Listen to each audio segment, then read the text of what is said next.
All right, everybody, we're back. A couple of quick announcements. I saw that on the past few live streams that I've done that the audio and video were kind of out of sync. So hopefully I've fixed that a little bit better to where everything kind of matches up. But today, as advertised, I've got another 9-ball exhibition match battled out between two 500 Fargo rated players. We've got Scott returning from his last match, hopefully to try to redeem himself from the last time. And then we've got Liz, who I've known for God knows like 20 plus years or something that we've been playing pool together. So they're going to be playing 9-ball. The rules that are going to be is that the 1 ball is going to be racked on the spot. There is going to be no break box. It is going to be winner break, and the 9-ball does count anywhere on in any of the pockets, even though we're doing rack your own. What else? The 3-foul rule is in effect. I feel like I'm forgetting something, but I think that might be it. So yeah, I guess without further ado, oh yeah, that's right. Cue ball fouls only. So if a ball accidentally gets moved, it's up to the opponent to ask them to put it back. But if 2 or more balls are moved, then that's going to end up being a foul. So without further ado, let's get started. Take it away, guys and gal.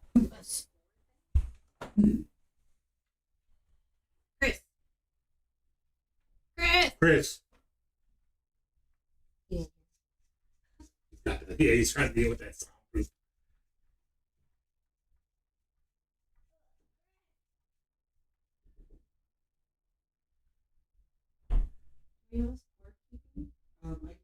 There's one right here. Well, this should. And then there's that. Oh, okay. Yeah. I didn't know that's what you were.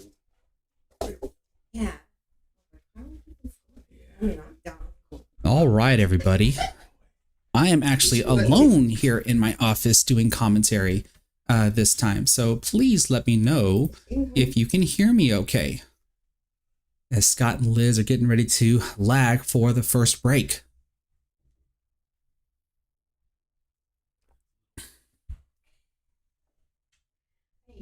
Oh, that's right. I did forget to mention that this is a race to 7, but it's a best of 3 sets. So it's not just going to be 1 set.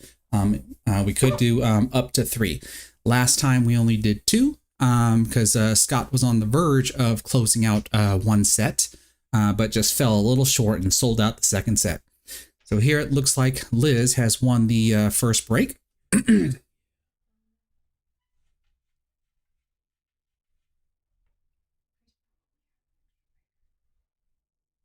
So here we go.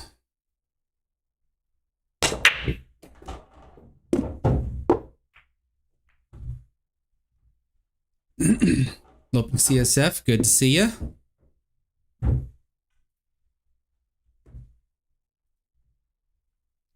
For regular guys, thanks for letting me know that the sound is okay. Hopefully everything out there is going to be okay. It's debatable whether or not if you're going to be able to hear the players legibly. It all just depends on how loud they talk because of the microphone setup that I have out there. But here in my office, you should be able to hear me, hopefully crystal clear.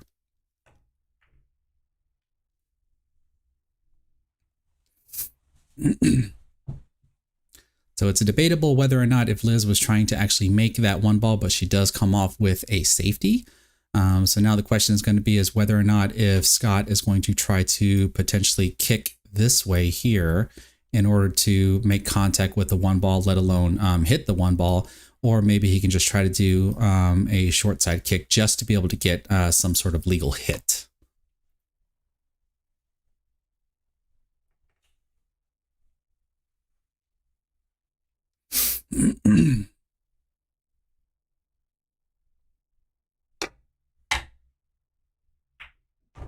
Oh my gosh, what a shot.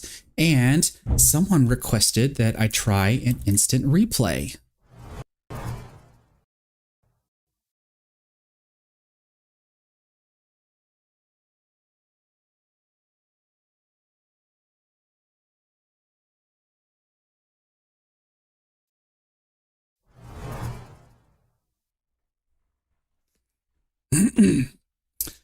Well, it looks like with the instant replay, we did miss the shot on the 2 ball. So that's something I'll still be kind of playing around with, where we maybe can see an instant replay as well as the action as well. But still learning things on the fly here on how to make this setup a little bit better.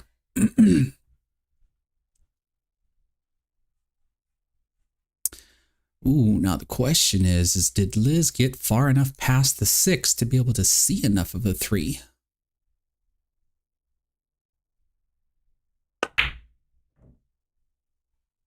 Now that is the difficulty of my table. My corner pockets are not forgiving at all. You have to hit with such accuracy just to make sure that the ball is going to go in.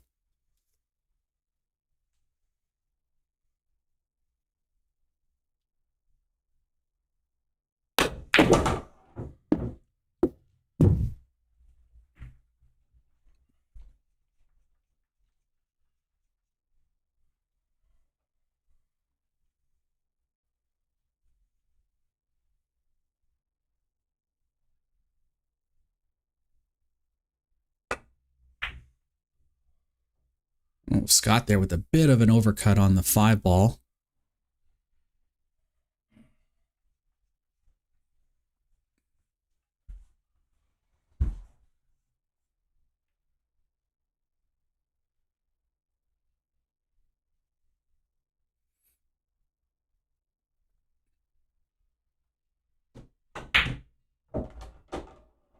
Oh, what a great shot. Pretty certain, though, that Liz probably wanted the cue ball to end up somewhere right here, so that way she can take the 6 here into the side. 8 would go here in this side, which most likely means the 9 ball would go here. Given that where she ended up now, makes me wonder if she'll maybe try to play a bank shot or go for the 6-9 combo. No, instead we're going to go for a safety. She wanted to try to put the cue ball right here behind the 9 ball here, so Scott would have to kick at the 6 ball. But this is not an easy shot. If the 6 ball touches this side rail at all, chances are the chances of it going in are slim to none. Or if you even overcut it. So we can chalk this up to first game jitters playing on stream for everybody. Speaking of playing on stream, if you haven't done so already, please give the stream a thumbs up, whether you're on Facebook or on YouTube. Liking the stream on Facebook does help me out in the YouTube algorithm, so that way more people can start coming in and watching the stream with us. If you're watching on Facebook, do consider sharing the stream to your Facebook profiles and to your favorite pool groups as well. Anastasio, what's going on, my man? Looking forward to having you over sometime once you get your opponents all lined up and ready to go. And with that shot on the 8 ball, Liz is set up here to take the first rack down. All right. Liz draws first blood.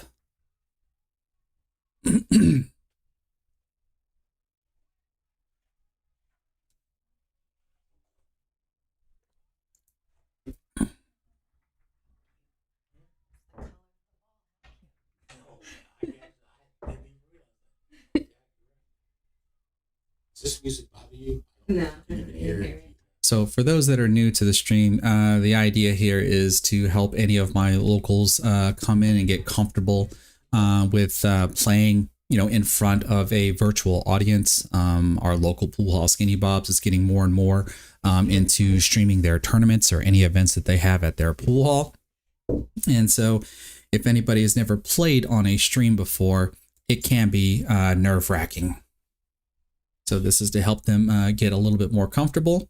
And then, of course, with commentary, whether provided by myself or any other guest commentators, hopefully we provide a little bit of education on the way the players are playing the game, or even I myself might suggest how I might play a particular shot.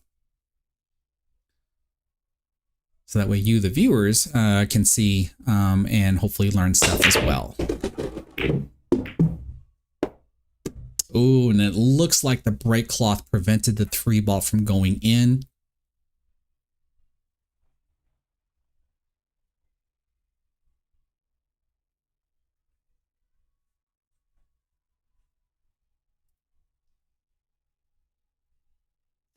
Yeah, Anastasio, just all you have to do is when you find your opponent, come up with the rules, come up with the game, and then just let me know what date y'all would like to play, particularly on a Saturday or Sunday would be best. So that way I can try to make sure if that date is available for me to have y'all over and we can actually do the stream.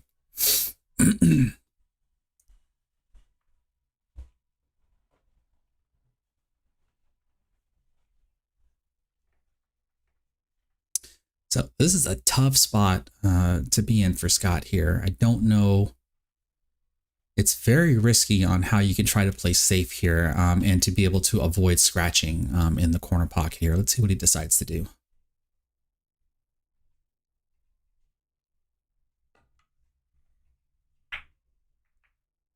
Nicely done. What a shot from Scott there. Liz only has two options where she can potentially kick to the side rail to make a hit, possibly make the one ball here into the side pocket. Otherwise, she might grab her jump cue and jump over the 3 ball and try to make the one over here. But it looks like she's going for the kick shot. Successful kick. Is she going to get a hook out of it as well? I can't really tell.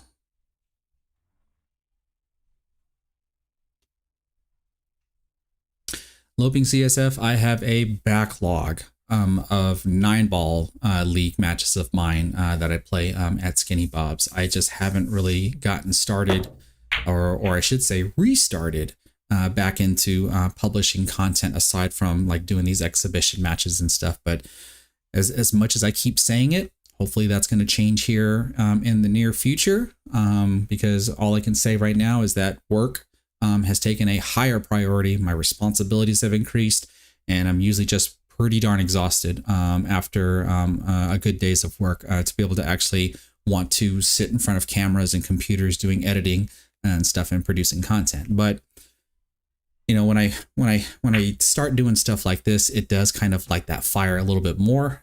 So like all I can say is stay tuned. Stay tuned. Stuff is going to be coming.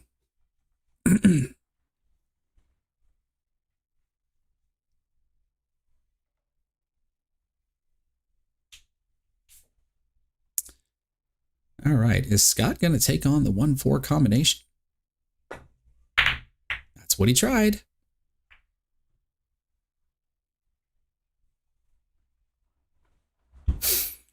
Now here, I can see where a lot of players might be tempted to try to bank the 1 ball here into the cross-side pocket or even do a back bank. But considering where the 2 ball is at, which is right here, I would think that the better option would be to just play a safety where you clip the 1 ball and have it bank over here, and you send the cue ball back down towards the other end of the table with the 2 and the 8 as potential blockers. So judging by the pace that Liz shot that, I'm willing to bet she was trying to bank the 1 ball into the bottom left corner pocket. But you can see the pathing of the cue ball. That's where the safety actually comes into play.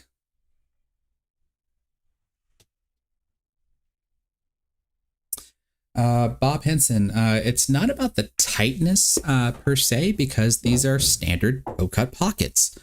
So my corner pockets are 4.5 inches and the side pockets are 5 inches. But given that this is a brand new table and it's really it's less than a year old, actually. I've posted some stuff on my Facebook fan page about like how unforgiving these pockets are. I did tests where I was shooting a ball roughly at a medium pace right into the facings of my corner pockets, and the balls would just bobble. They would not bobble their way in, and I shot them with just like a rolling ball. I didn't put any inside spin or anything because that will help the ball go in. I just wanted to see how the facings react in regards to being able to bobble a ball in, and they don't. Good shot there, but we did not get position on the 3 ball. Let's go ahead and do a highlight here on that jump shot.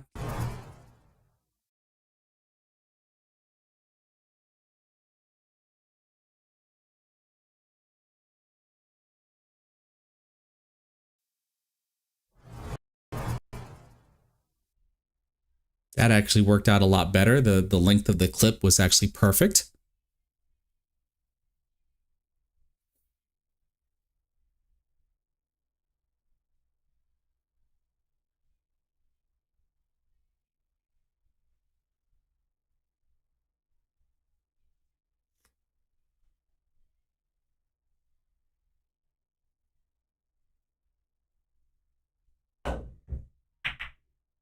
Okay, good kick.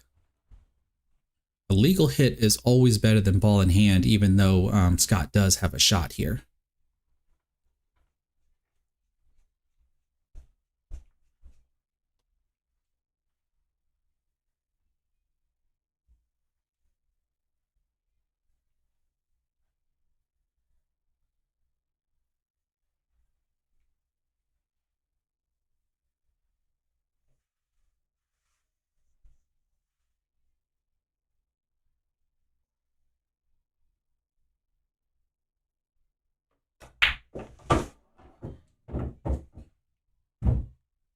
Okay, this is a pretty decent position here that Scott has.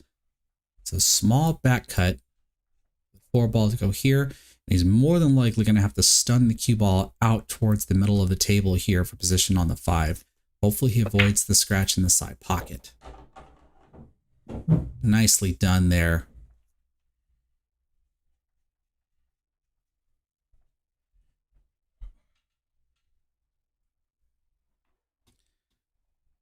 Now, Berserker 13F, I don't know why my chatting software is not allowing me to highlight your chat there, but you're asking me if I'm going to go to the BCA World Championships in Vegas in 2026. Right now, I'm probably gonna say no, because I don't really travel a whole lot when it comes to just playing pool, as it's more as just a hobby. But on the other side, I might say you never know, right? It just depends.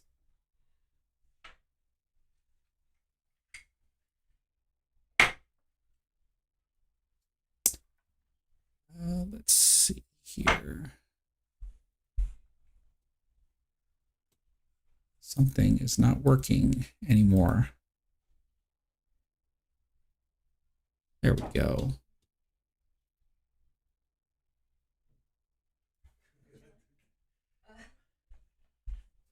All right, so Scott miscues there, trying to shoot the 5. Looks like he might have had to stretch a little bit and use his extension.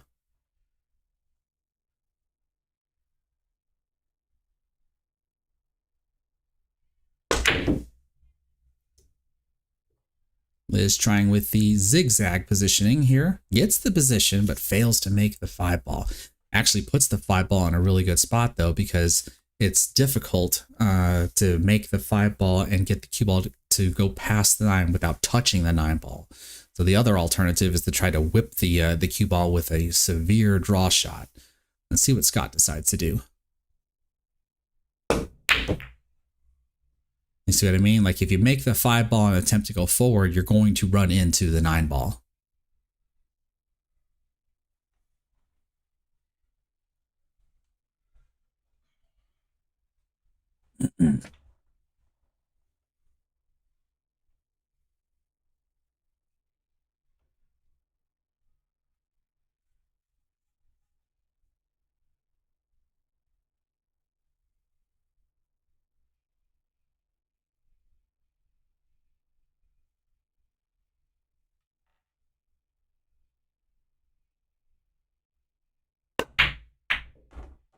Oh, what a good combination there. Looks like we might have gotten a friendly bump there, and the 5 ball might be able to go into the bottom right corner pocket.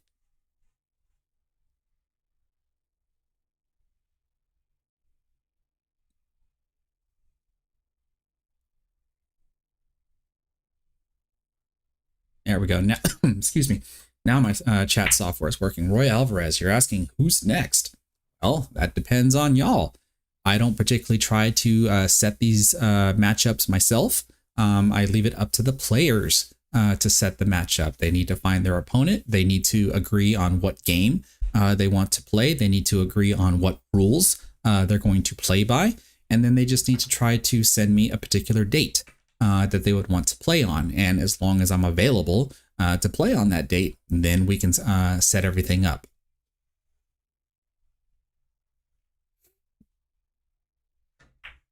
They can either have a friend that they want to challenge.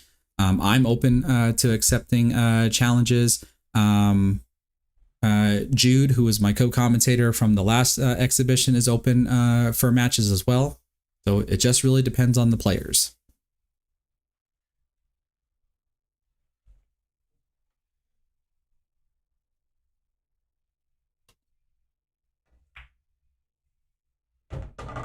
Oh, what a good shot there on the 8-ball. Good setup on the 9-ball here. We're going to try to cut it into the corner pocket, except now he's going to have to grab his extension or the bridge.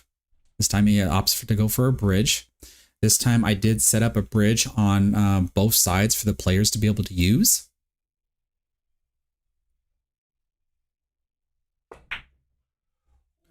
And that is what I'm talking about.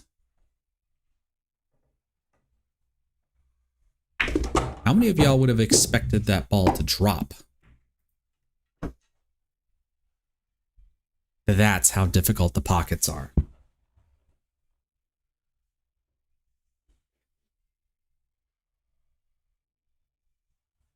The original Godfather. Thank you. I very much appreciate that.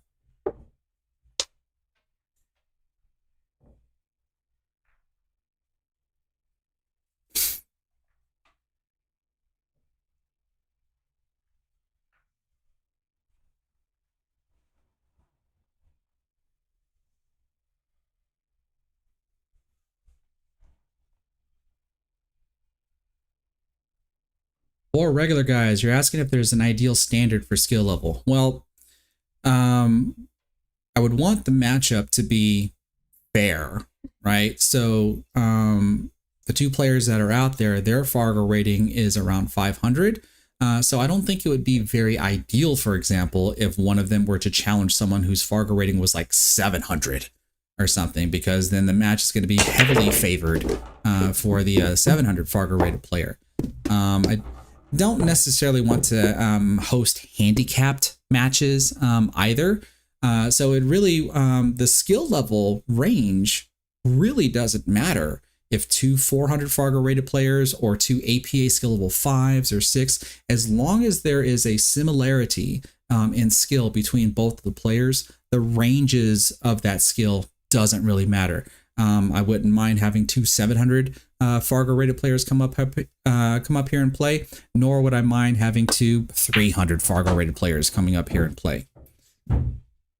The whole idea between doing something like this is to be able to show everybody just the wide ranges of skills that we have, from beginner to intermediate to advanced to elite. I don't think I'm ever going to have any elite players show up here. Those would be all the professionals, because they're out traveling the world, doing their thing and making their money.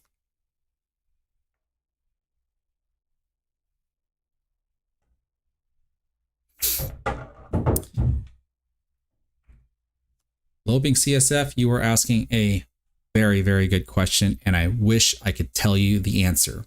All I know is that the angle facings of my pockets are 142 degrees, which is standard. The opening size is 4.5. And I think the throat size, which is on the inside of the facing. So you have this right here being 140 degrees. Between here and here is 4.5. And I think between here and here is like 4.25. And then the shelf depth, I think, is 1.5 inches. And I've plugged all those numbers into the table difficulty calculator, and it calculates it as standard. But I got to tell you, as spoiled as I have been throughout my lifetime, to where, you know, I'm able to shoot a ball like down the rail like this, and you can like catch the rail right here, and then it'll hit the facing and then go in. That just doesn't happen anymore. So I have to pretty much play better now and not touch the rails on the way in.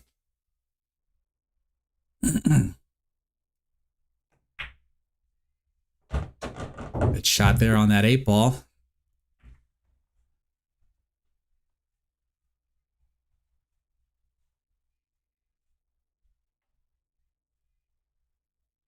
would someone be able to tell me whether or not if the sound out there is like more in sync with what you're actually seeing? I've had people tell me in the past that sometimes they'll basically hear the sound before the action. So like they'll hear them hit the cue ball before the cue ball gets hit. And hopefully the adjustments that I've made have lined things up a whole lot better.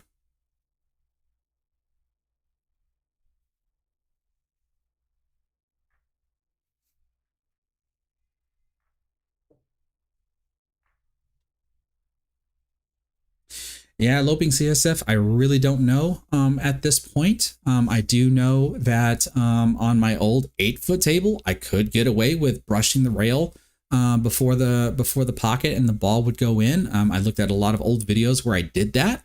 And yeah, so it's a different experience playing on this particular 9-foot table. And you know, even the 9-foot tables at Skinny Bob's don't play as tough as this. So the one thing I can be thankful for is that if I get really decent on my home table, then hopefully other tables afterwards won't feel as difficult to me.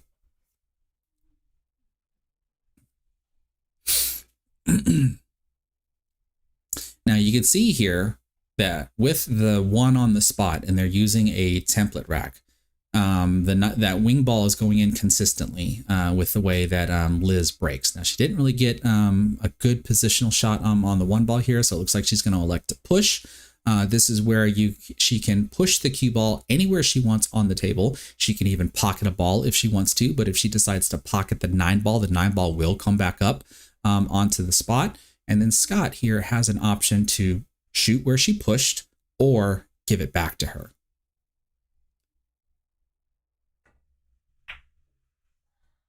Scott tries to go for the cut shot. Cue ball's coming around for position on the 2, which would have been good had he made the ball. And he also could have gotten a potential save between the pink 4 and the brown 7. But it does look like Liz has an open shot here.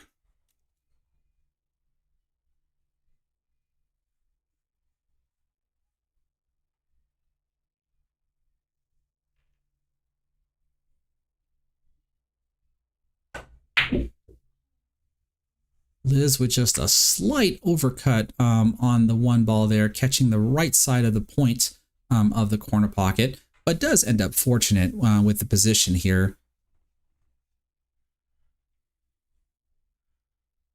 It makes me wonder whether or not if this 9 ball is going to come into play. You hit the one ball, the cue ball caroms off or billiards off the 1 into the 9, kind of like this.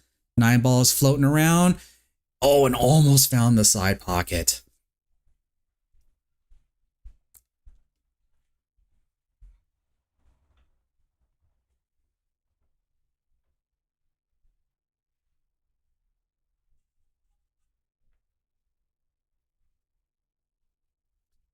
Here I would probably expect to see a safety. I would expect to see the cue ball come up here while the 1 ball banks over by the 6 ball there, just like this. But it does look like the cue ball does leak out a little bit, and Scott should be able to see a sliver of the 1 ball.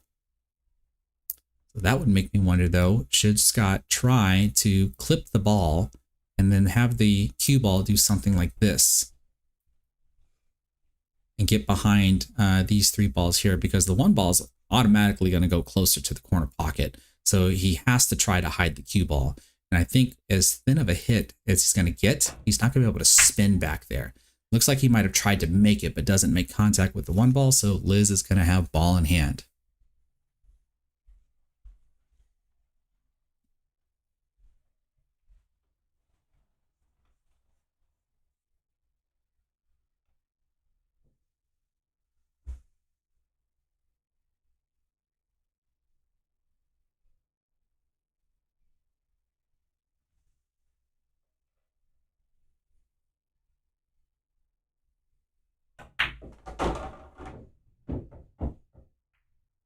Little friendly bump there from the 8 ball. Nicely done.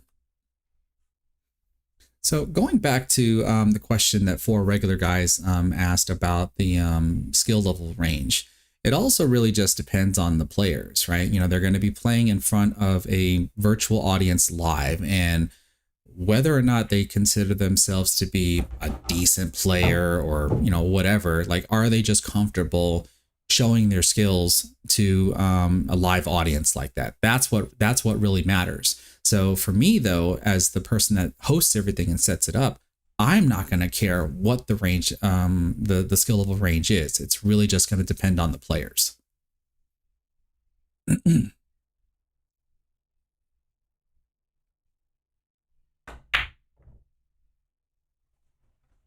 Now, like that one right there, this is what I had learned, because the facings, right? If you do hit the inside facings of the pockets, but if you are too far on the outside, then the ball ends up bobbling the way you just saw.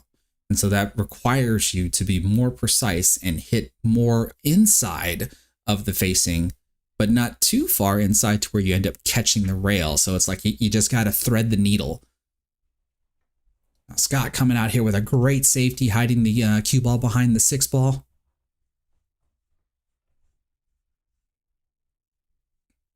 I think it would be beneficial if Liz could actually catch the 4 ball on this side, sending it this way, so that way the cue ball comes down here and it potentially gets a hook. Oh, but unsuccessful at getting the hit.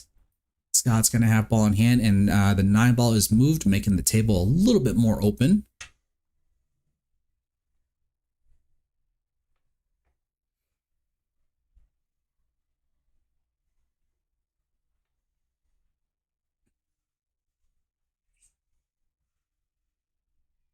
Let's see here. This looks like a 2 railer.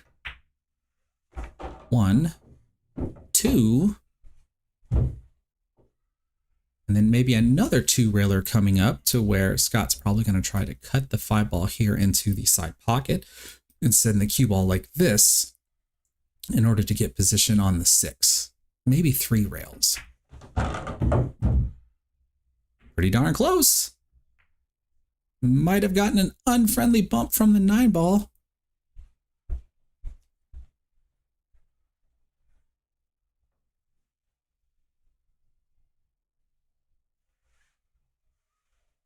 Can't tell if he can see the 6 or if he's going to have to kick at it. He could see the 6. Oh, but just a slight overcut. Would have had decent position on the 7 ball. Liz coming back to the table here. A great opportunity to go up 4-0 here.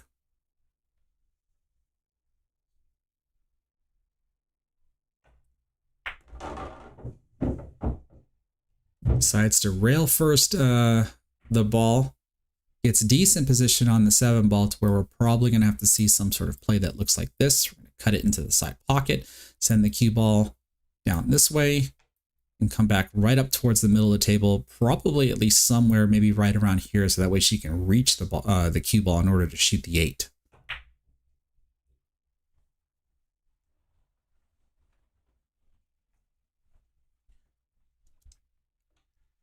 But I couldn't tell whether or not if that was an overcut or an undercut.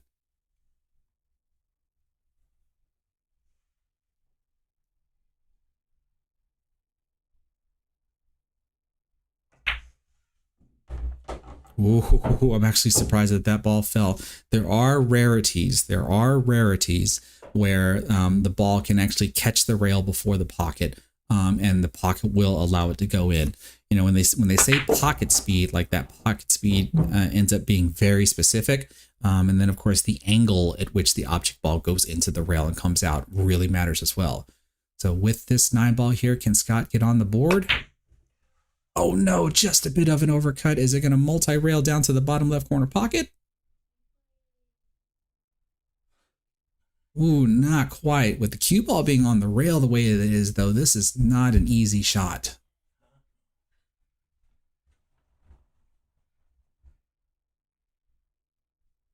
You can see Liz nodding her head here. She knows this is not an easy shot. It's very difficult to control the speed of the cue ball being so close to the rail, because there are potentials to where you can see something that might look like this or might look like this if you're not careful with the speed.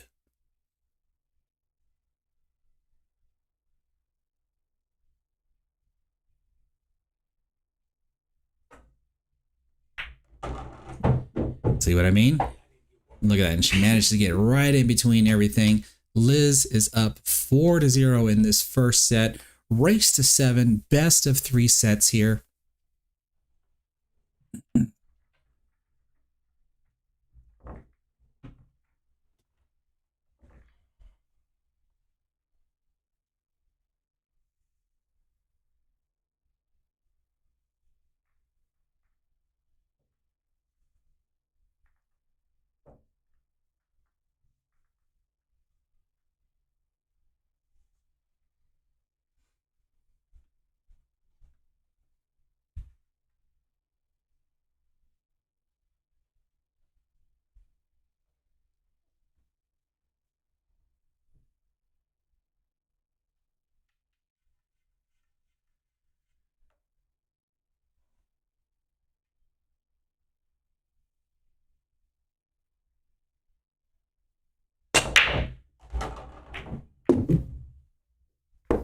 Shane Speck, you're asking why no secondary overhand camera on the table?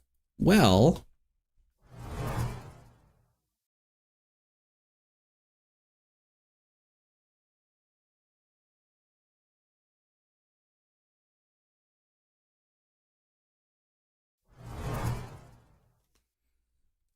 as you can see, I have that.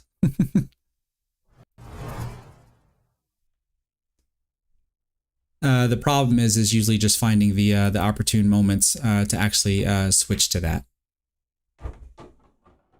Uh-oh, hopefully we don't scratch here in the side pocket. So, for example, we can switch over here now. And so we can watch maybe a few balls be shot from this perspective.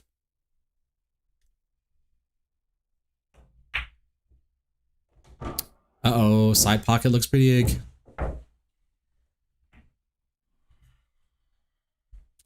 Now, the brightness of this view is a little high. I thought I turned it down a bit. I'll have to try to fix that for next time.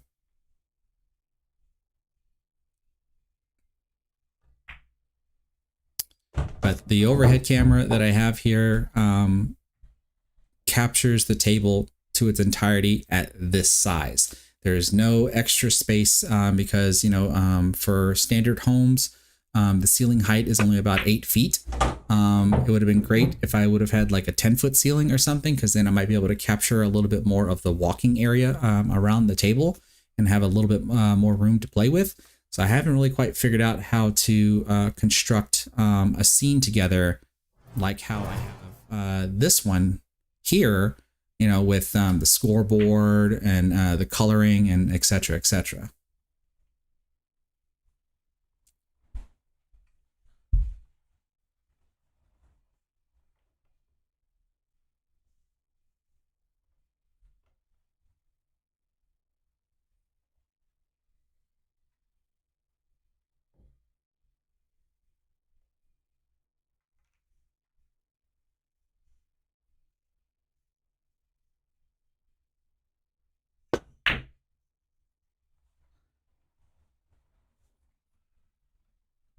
Pretty certain that was meant to be a safety, with the 9-ball now blocking the path to the 6-ball had she had banked that 5-ball in.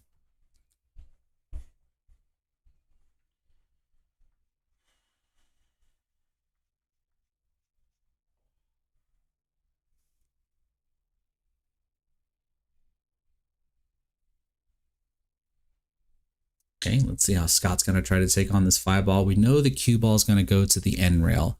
The question is whether or not if is going to be a setup for the 6 in the side pocket or the bottom right corner pocket. So definitely looks like it would have been the bottom right corner pocket, but now with the placement of the 5-ball there, it looks like Liz might be slightly hooked behind the 6-ball. And on that side of the table, I don't think it can be reached to jump. Can she see enough of the ball? Maybe the 6 isn't blocking. Never mind, the 6 was not blocking. What a great shot there. Except I think the 9-ball just got in the way. We might see a 6-9 combo here coming up.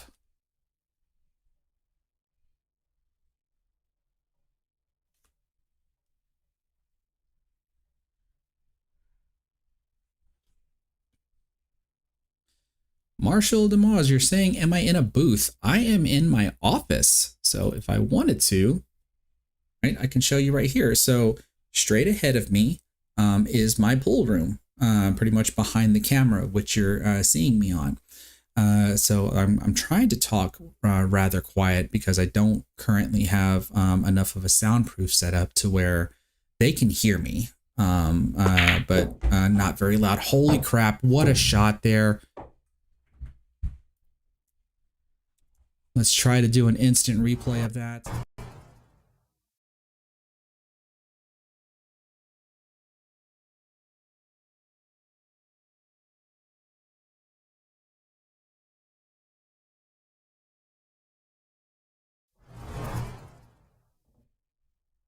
Well, how do we like the instant replay? It was suggested that I would have no sound, but I do have to set up that scene to where I can still do the commentary, because all it is just doing an instant replay clip, and that's about it. But yeah, so I am adjacent from the pool room, and so I have these blankets that I have to put on the wall that's in front of me. So that way, hopefully my voice doesn't carry through the wall. And then hopefully they won't be able to hear me at all. But I do believe both players either have an earpiece in and they're listening to some music. So hopefully what I'm saying isn't too terribly loud. And it looks like my work computer is going off. So let me mute my work computer.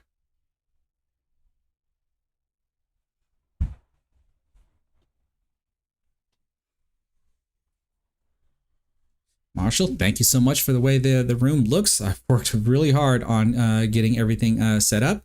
Maybe after this set, I can just give you a small tour, because the main camera here is a PTZ camera. So I can kind of move around and show you what's to the left, what's to the right.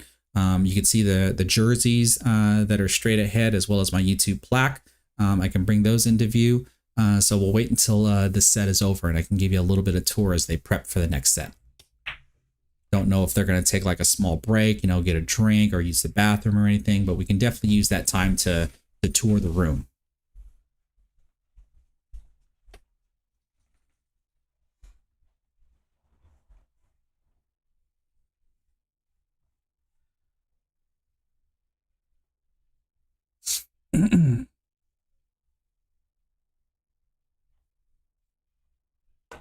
And we have one of my other locals here that I do believe has a match scheduled up next month, because I do only try to do these exhibition matches once or twice a month.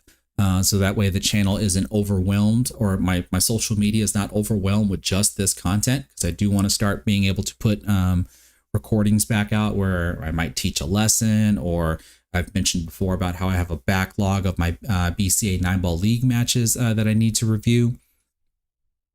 So yeah, this is exciting stuff.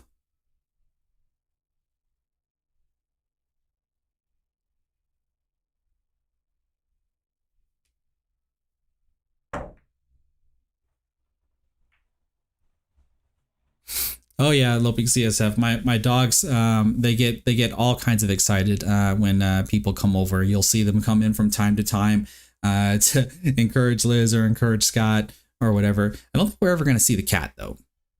I'll be surprised if the cat comes out on stream. Now, if I'm out there, like maybe playing straight pool or something, then eventually the cat might make an appearance.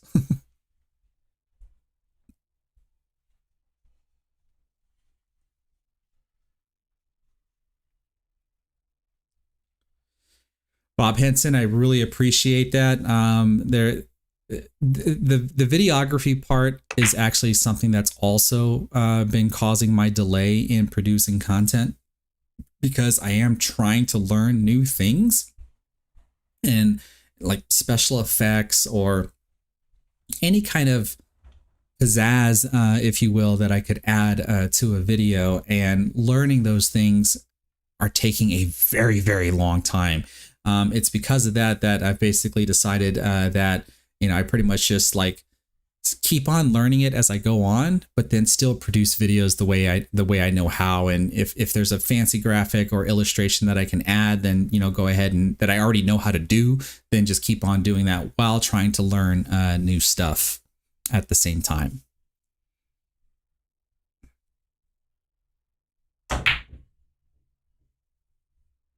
Liz tries with the 1 rail bank on the 3 ball and would have gotten decent position on the 4, but does look like she leaves a shot here for Scott. Scott's going to have a little bit of a tough time. If that 3 ball goes, this is a little bit of a tough shot here because the cue ball naturally wants to go this way. So Scott's going to have to try to hit the rail underneath the purple 5 ball with some top left spin just to get the cue ball to come back out this way. Oh, we might have been able to luck the 9 ball in. Oh, but whoever gets this 3 ball first, this is the pink 4 that is set up next to the 9 ball.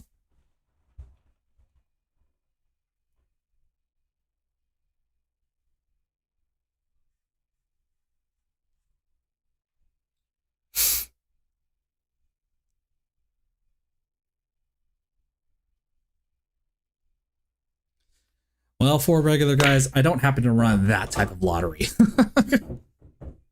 Ooh, now this is going to get interesting here. I don't know how this is going to work.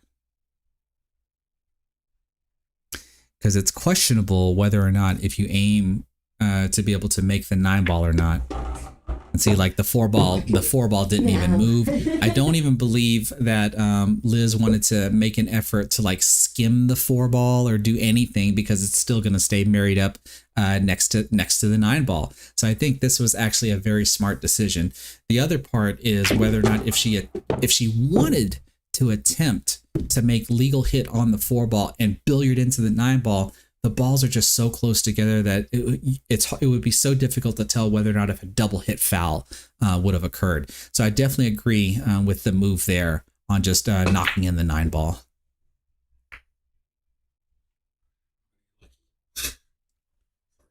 Ooh, now I think we're going to see a jump shot here, folks. I think we're going to see a jump shot. Let's see if we can get a highlight reel here. Can she clear over the 9 ball, pocket the 5? Cue ball's not really going to go anywhere. It's probably going to still somewhere stay up next to that upper left quadrant there.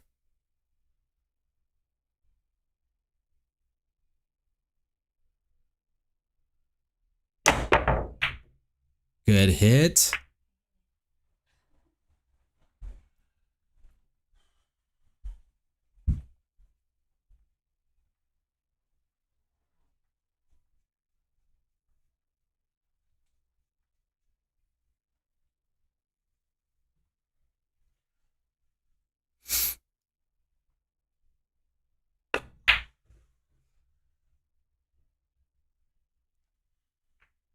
Hey, Scott is a little bit on the struggle bus today. He needs to perhaps slow things down a bit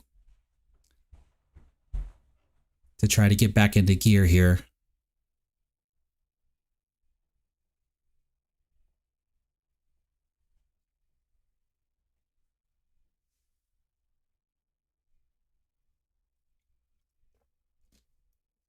Let's see, does that 9 ball pass by the 6 ball? I think it does. I think it does. We might see a 5-9 combo here.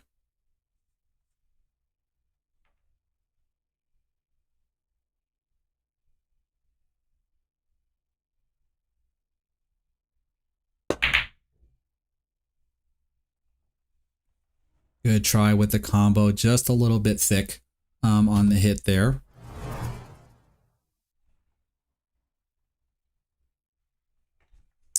Marshall, we're all friends here. Liz does play on my BCA league team, so I do try to coach her from time to time. Scott also plays on the league, but not on the same team, and we've all known each other as we play. We all play at the same pool hall. Like I said in the introduction, Liz and I go way, way back. I mean, I started playing pool maybe about a few years before she actually started, but we all grew up in the same pool hall playing together. And then now we all play at the Skinny Bob's Round Rock or Skinny Bob's Billiards in Round Rock, Texas.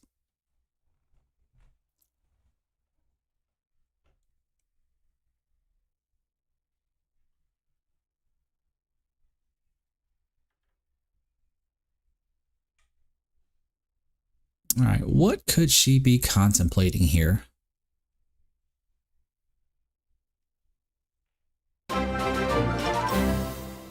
Oh, Brian Slayball, thank you so much for sharing the stream on Facebook. What a shot there. That is definitely worth a highlight.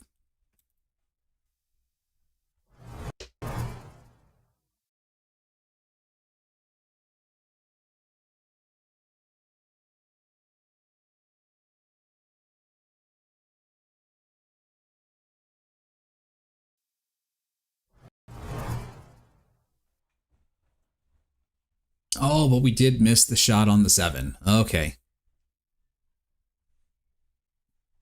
Like I said, I don't know if there's going to be something I might be able to do where I can maybe, pop up the instant replay in this particular view while the action is going on in the background, or just leave it the way it is. I haven't really quite figured it out yet.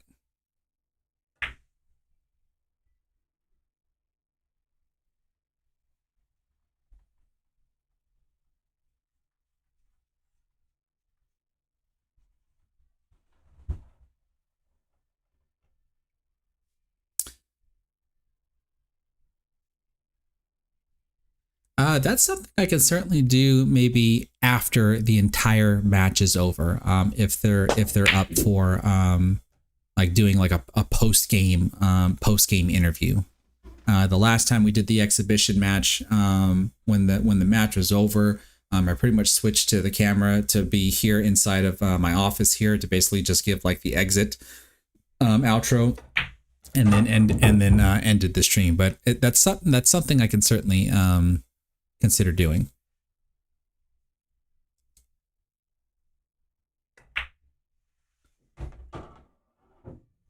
Okay, Scott here with a chance to get on the board. Let's go, Scott.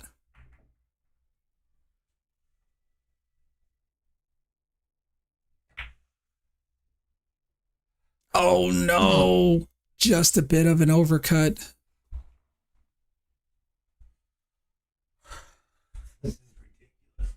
This definitely looks like a spin shot here.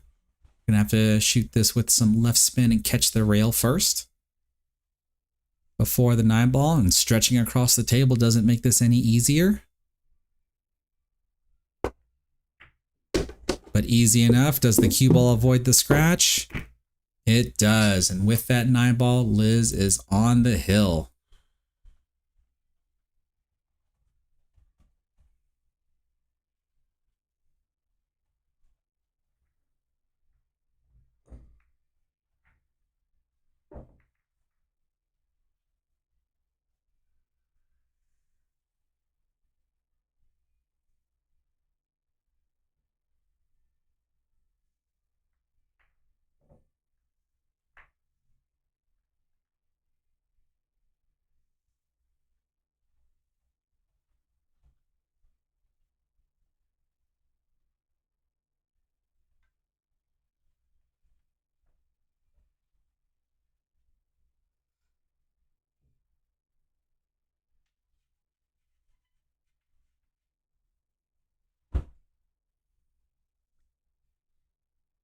Mike's Billiards, I have thought about trying to do some sort of podcast per se, where I would basically just get 2 or 3 other pool players and just talk about pool. I just haven't really quite figured out the format of how I would want to do that. If it would be whether or not it would be something that I would want to do here at my house, or have it do remotely where we all get together like in a Zoom call. And it would basically be something to the point to where we just kind of get different perspectives of the game of pool from a variety of skill level players. A beginning pool player, for example, is going to have a completely different perspective of the game versus an intermediate or an advanced player. And so to be able to have dialogues and hear those types of discussions, I personally think would be kind of interesting. Oh no. All right. With that scratch here, let's see if Scott can pull this rack together here.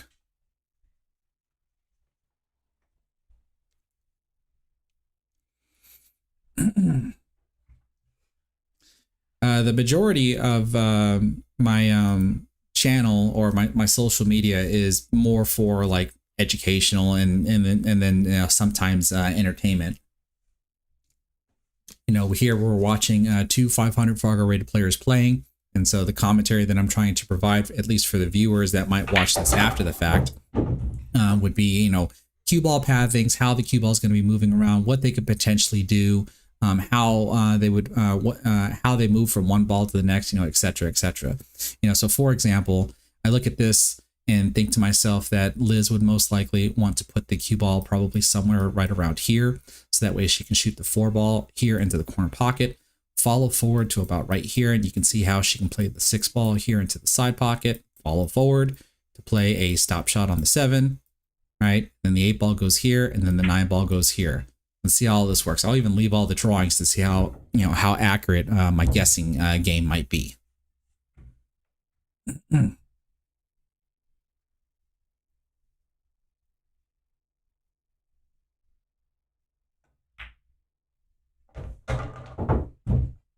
Now, might have been a little short on that one there. And I'm gonna have to go ahead and clear all this out though. But you can see the idea of how this would play out. Is she gonna be able to hit this soft enough to just hold the cue ball? She does. Nicely done there. And then most likely a stop shot for the 8 in the lower left and the 9 ball to go into the lower right.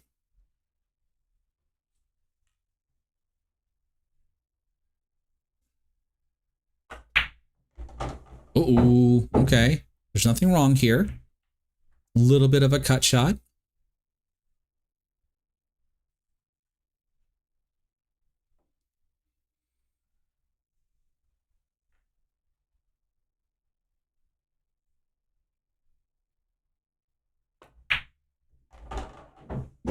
Uh-oh, uh-oh, uh-oh, oh, ho, my goodness. But with that 9 ball, Liz takes the first set. So I'm going to go out there and check on the players.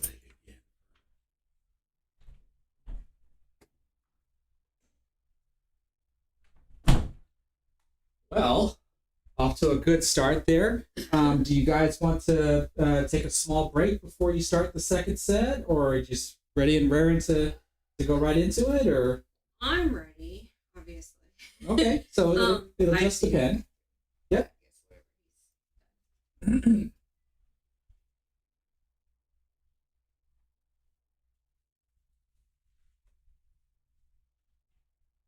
So looks like they're going to take a small bathroom break.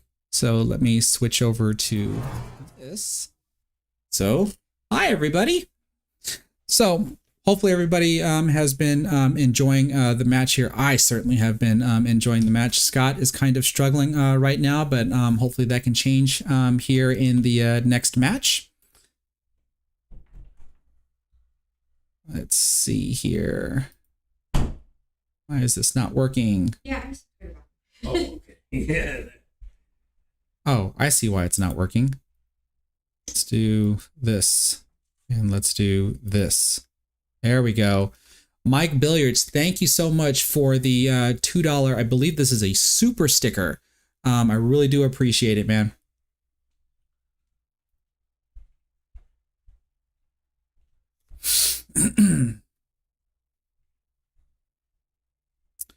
Does anybody have any questions while we're waiting for the players to get set up for the second set?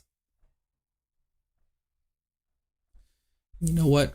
While they're doing that, I'm going to see if I can fix the brightness of the overhead camera, because it is a little brighter than I would like.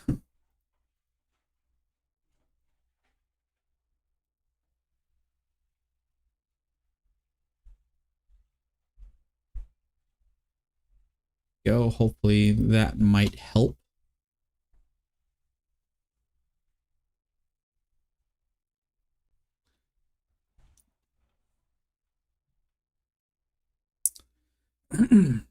So the players are still on their bathroom break. Here is my messy office in and of its entirety. Oh, and I did forget though. Let's go ahead and do this. Let's go ahead and switch out there. And I mentioned about a tour. So you can see that this is my main view here. And like I said, my camera's on is a PTZ camera to where I can just kind of move about. So one thing I can do, for example, is we can have a look at my YouTube plaque. So this is how good the camera is because I'm able to zoom all the way across the room. And we can actually see the letterings. This is the silver plaque that I got when I finally acquired 100,000 subscribers on YouTube. So that has been great. I can show you the first two Mosconi Cup jerseys that I got when I went to London a few years ago. And then off to what would be our left from the viewpoint is going to be a collection of jerseys that I've also gotten for the other Mosconi Cups that I've gotten. The first two that are on the left were when they were in Las Vegas, which was the year after. And then the next two on the right was when I went back to London. If I do happen to have additional spectators that want to be able to come and watch live, that's what I have this spectator couch for. The laptop that I have here is for when I'm out there doing my own live streams, and I can use that laptop to remote control my desktop here that actually does the stream. So that way I don't have to walk back and forth between the rooms if I need to do any type of controlling of changing scenes or hopefully asking questions and whatnot. We can kind of just pan around here. Let me go back to the main view here and just kind of pan around from side to side. So we can see that I've got a TV here. Here's some decorations that I have here on the walls and whatnot. And then stairways to go downstairs. But this is pretty much my pool room in its entirety. So it looks like the players are ready to go. Go ahead and go right into the next set.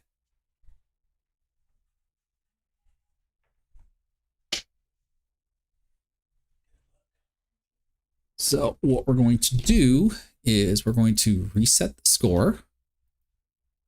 And next to Liz, I'm just going to put a little asterisk. Whoops, an asterisk next to her name. That's not good. Let's just put one small asterisk. So that the asterisk indicates that Liz has one set under her belt. I'm not hit as hard. So if she were to win this set, that would be the end of the match. If Scott were to pull this one out, then we would have the tie-breaking set for the match.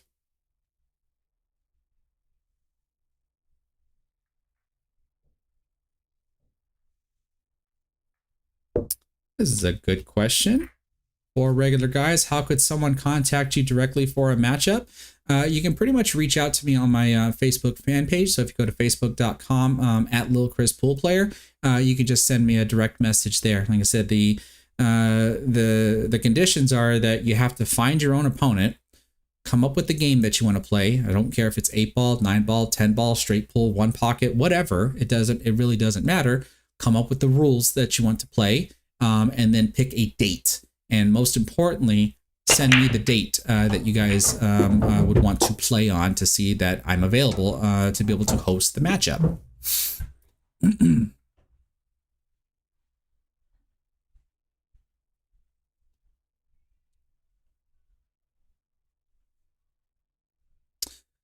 Mike's, you're asking, what's my favorite break? Center or side or mix of side and center? Well, it just depends.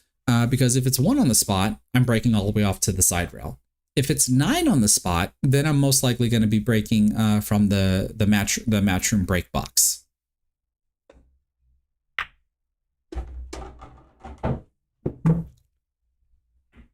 Now Liz off to a fiery start here with that magnificent break here. This is not the most ideal position that you'd want to have on the pink 4, because the movement of the cue ball is a little limited. right? The best bet would probably be to do something like this to maybe set up for a cross bank shot for the 5 ball to go here, more than likely. Any other additional movement, you end up risking missing the 4 ball. So she decides to try to hold position for the 5 ball, which means she was more than likely going to try to cut the 5 ball down into this corner pocket.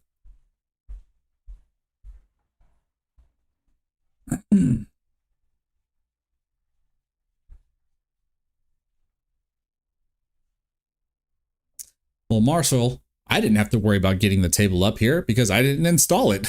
The company that I bought it from had to install it. But the stipulation is in order to get a pool table upstairs, the table is a 3-piece slate table. Because you only imagine what it would be like carrying a 1-piece slate up a flight of stairs. That would be very, very difficult to do.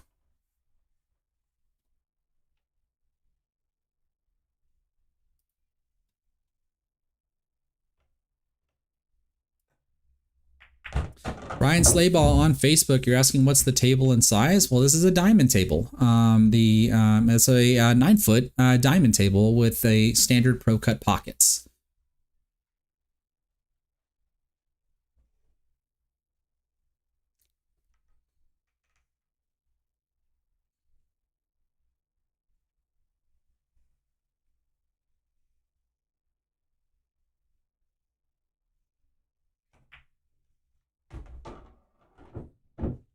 And it looks like Liz has a fan. AJ Sanchez saying, let's go, Liz.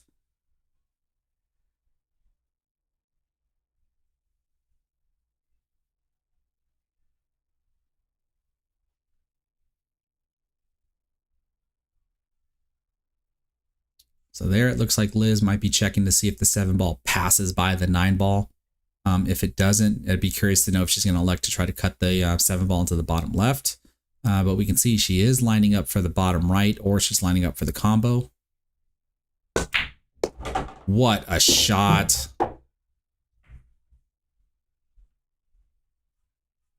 Good setup here on the 8 ball as well. More than likely, you're going to see something that potentially would look like this, I would think. So that we're going to play the 9 ball here into this corner pocket. Uh-oh. Uh-oh. Oh, just barely avoiding the scratch. Now, being this close to the rail, though, now makes this 9 ball shot a whole lot harder.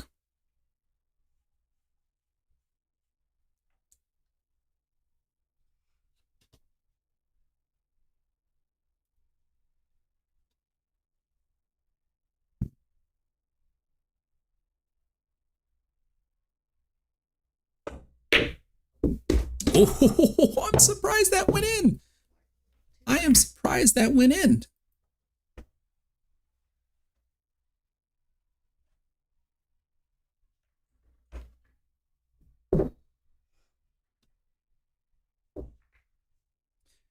Norman, both players are of similar skill level. And the answer would be yes. Scott is currently just having a rough day.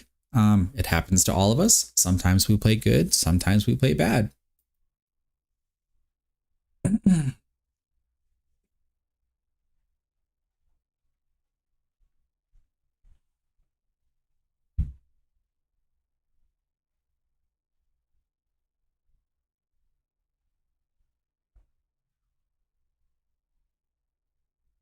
So a little bit of fun facts about the 9 ball with the 9 ball rack with 1 on the spot. We're going to watch the 2 ball go here. We're going to watch this 6 ball bank off of this rail and head over here. We're more than likely going to watch the 4 ball bank and head down here. And the 1 ball is going to go over here. All right, pretty much what I had talked about. I can go into more detail and tell you where all 9 balls actually go once they exit the rack. It all really just depends on what the player is actually trying to do. So like me personally, I try not to make the 1 ball on the break since I know I'm almost guaranteed to make the wing ball. And typically speaking, my 1 ball is either going to be set up for this side pocket or it'll be set up for this corner pocket with the way I particularly break. So because the one ball does end up on the head rail there, Liz decides to opt for a push.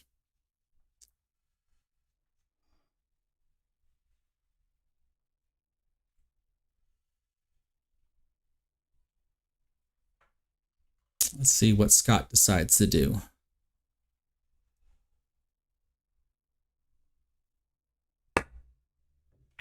Looks like he tried to play a safety. He wanted to skim the one ball here on the right side, so that way the cue ball kind of just flares its way around here, and the one ball would stay somewhere basically down here at the end rail here. But with an unsuccessful hit, Liz is going to have ball in hand. And hopefully what everybody can see is that the 6 ball and the 7 ball are going to be the tricky spot of the rack. Right, with ball in hand, Liz can easily get position from the 1 to the 3, from the 3 to the 4, and from the 4 to the 5. But from the 6 to the 7, that's where things are going to get a little tricky. Let's see what she does.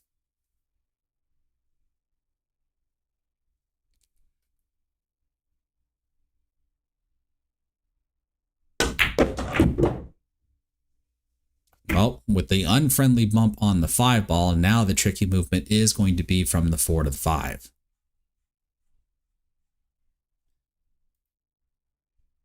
We might end up seeing, I'm probably favored to say maybe this might be a good shot to try to take on, because then that way the cue ball can track towards the 5 ball. But there is the possibility of going this way instead, and your cue ball might do something like this. Oh, what a shot.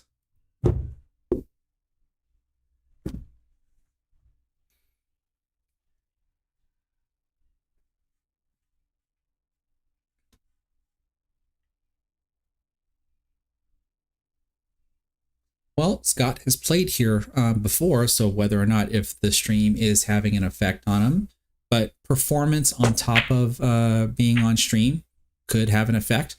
That's why that's really the main reason why I like doing this, is to give these players the opportunity of what it's like to play on stream, to play in competition as well. So that way when they're playing at their local tournaments and they happen to be on stream, they're hopefully going to be a little bit more comfortable. So these are friendly matches between players that, I mean, we all know each other. Oh no, how did that scratch? That was unfortunate.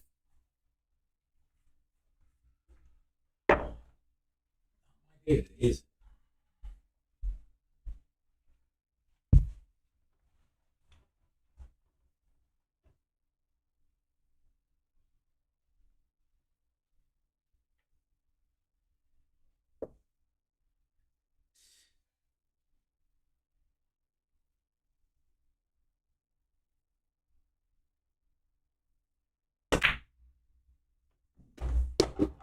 Okay, nicely done there.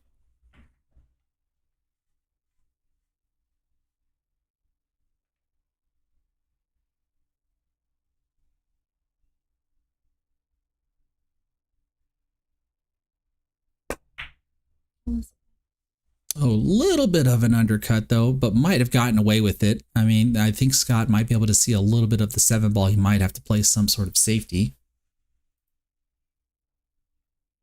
That's exactly right, Mike's Billiards. You know, especially when you do play on the APA stage, if you happen to make it to the stream table, it's all the same thing. You know, I've talked about with a lot of my teammates about the different levels of pressure that you have to experience as a player. One, when you're playing on a league team, for example, you have the pressure of not wanting to let your team down.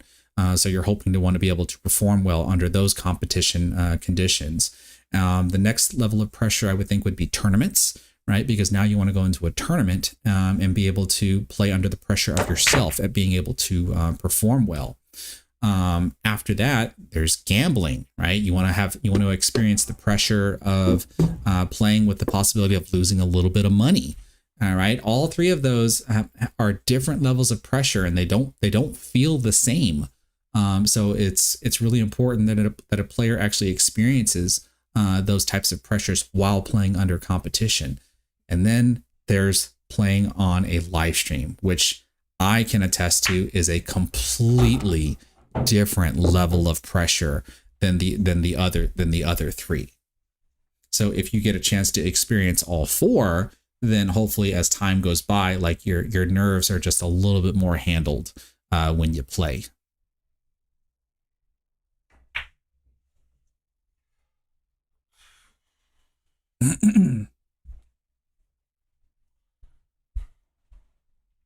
So it looks like Scott is still struggling a little bit.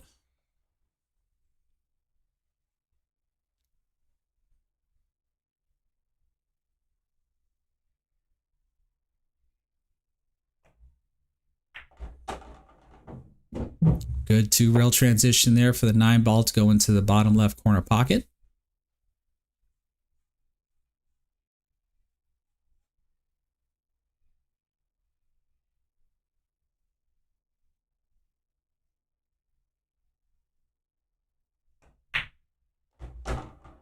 Liz taking that 9-ball down. She is up 2-0. Liz has played in a lot of different tournaments, especially tournaments that are live streamed. So she also has experience with being in front of a camera.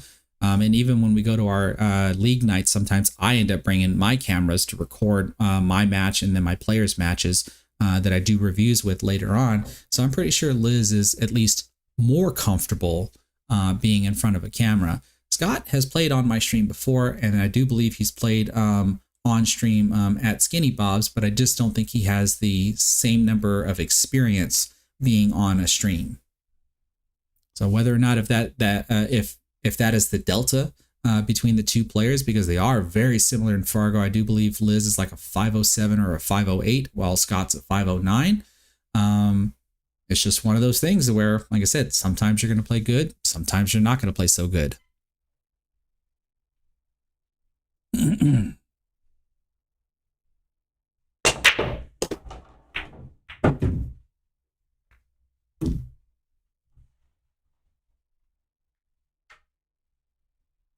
Now this looks like a really good break. The 2-ball ended up being a little tricky here. If Liz decides to take this on, I'd be curious if her cue ball is going to bump into the 2 and the 7.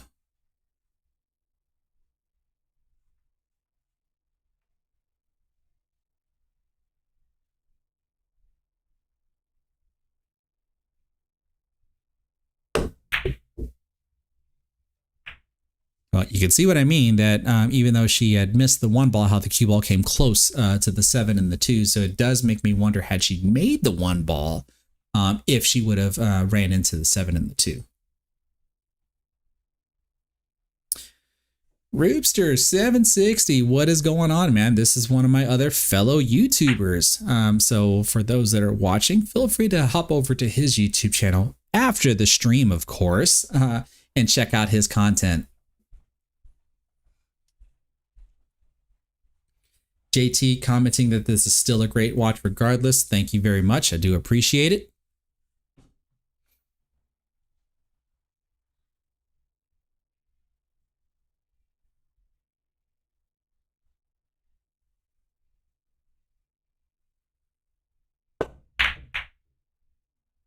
Looks like Liz tried to take on a combo there, but scratch.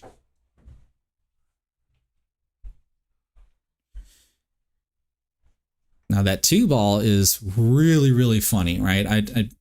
If I were to attempt to take this on, I would either place my cue ball here and take some sort of cut shot on the 1 ball in order to try to get my cue ball to do something like this. Otherwise, with what I see Scott's doing, he's more than likely going to try to get his cue ball to do maybe something like this. The 9 ball might come into play because I don't know if he's going to try to draw his way over here. Yeah, so he takes the multi-rail route. This is a good shot.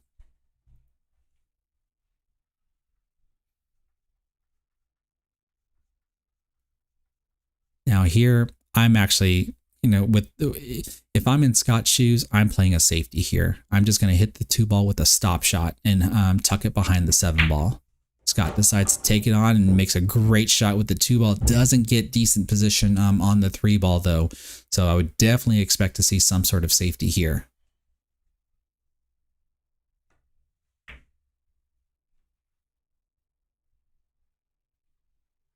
Yeah, this is not an easy safety to play. He's definitely trying to separate the cue ball and the 3-ball to the point where he probably wanted the 3-ball to hit the rail and then work its way up towards the end rail, while the cue ball is somewhere down towards this area of the table. So that way Liz doesn't have a free shot here. But on a 9-foot table, or let's just say on a bigger table in general, distance is always a good safety.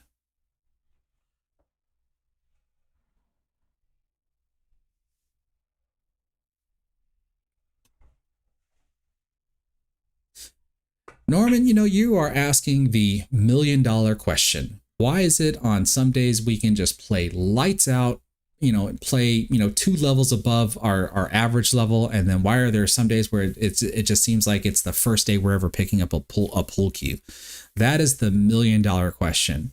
I would basically maybe say that because the mental aspect of the game plays very heavy into a pool player's performance.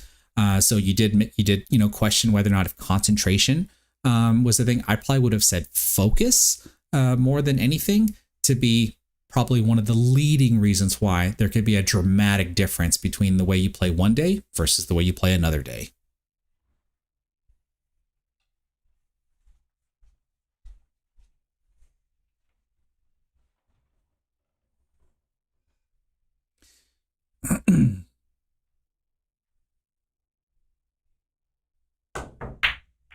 Liz with a great hit here on the 3-ball, but it does look like she's not going to get away with a safety here. Scott now with a good opportunity to try to capitalize here on this rack. Let's see if he's going to try to make the 3-ball into the corner pocket and get his cue ball to go 2 rails out towards the middle of the table for position on the 4 in the side pocket. Oh, he's going to try to do a 1-railer. Not the best of positions, but let's see what he can do with this.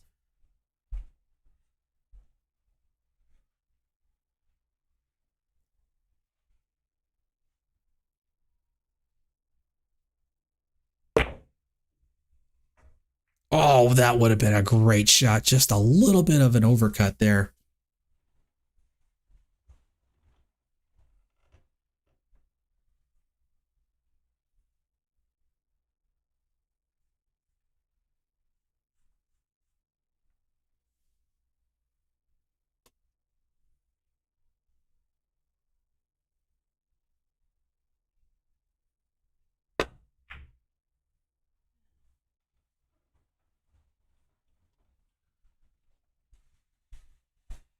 Original Godfather, I'm not sure how you're asking this question. I don't know if you're asking the size of the pool table or if you're asking how long I've played pool, but I will answer both. My table is a 4.5 by 9 foot table. And as far as how long I've been playing pool, I've been playing for about 27 years now. And I'm still just an amateur. Pool is pretty much my hobby as well as my social medias. But I do enjoy producing content for everybody.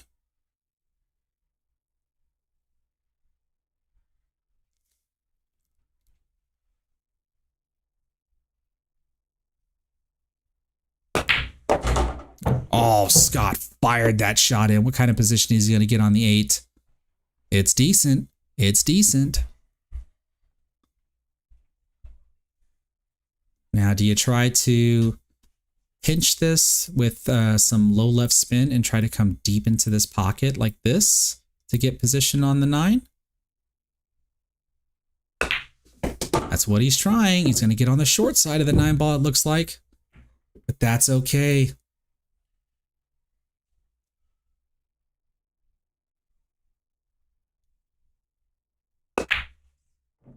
Oh, no!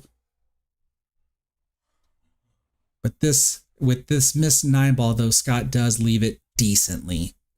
And again, you just got to witness what I'm talking about. The question is going to be whether or not how much softer would Scott have to hit that ball in order for it to bobble in versus bobble out. Because he didn't touch the rail, he hit the inside facing of the pocket, but at the speed, it bobbles out. Liz trying for the bank shot here.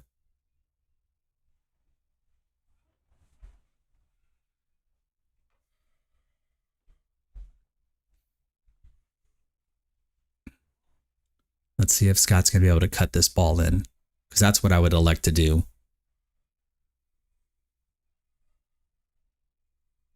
Okay, Scott's behind the 9-ball, visualizing the path of the 9-ball to the pocket, and hopefully visualizing the center of the ghost ball.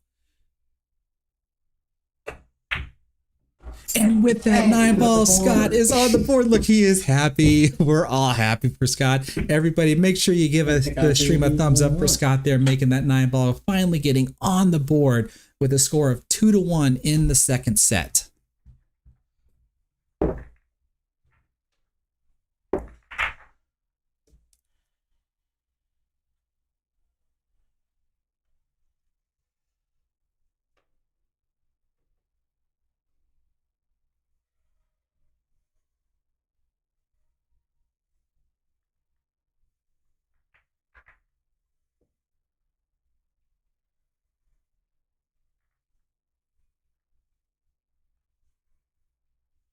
Now, if anybody did watch the last exhibition match, the match was a little closer, where like the difference in the sets were only by like 2 or 3 racks.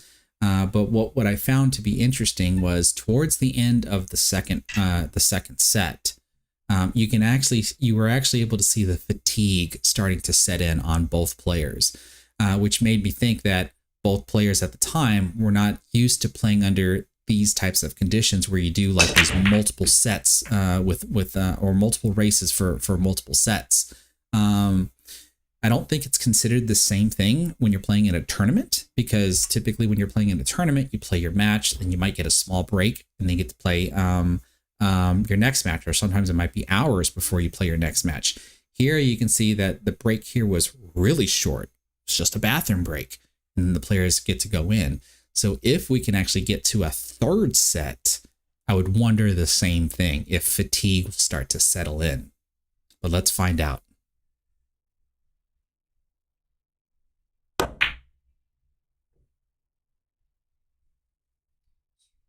And Liz with a bit of an overcut there on the 1-ball, but is going to get a lucky safety.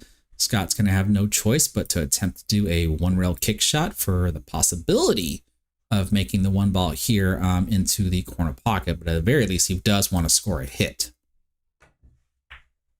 Yeah, just like that.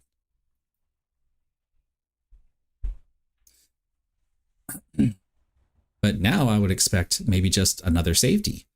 And I would think that Liz is probably going to try to clip the 1-ball here on this side and send the 1-ball like this, and then send the cue ball all the way back towards the other end of the table.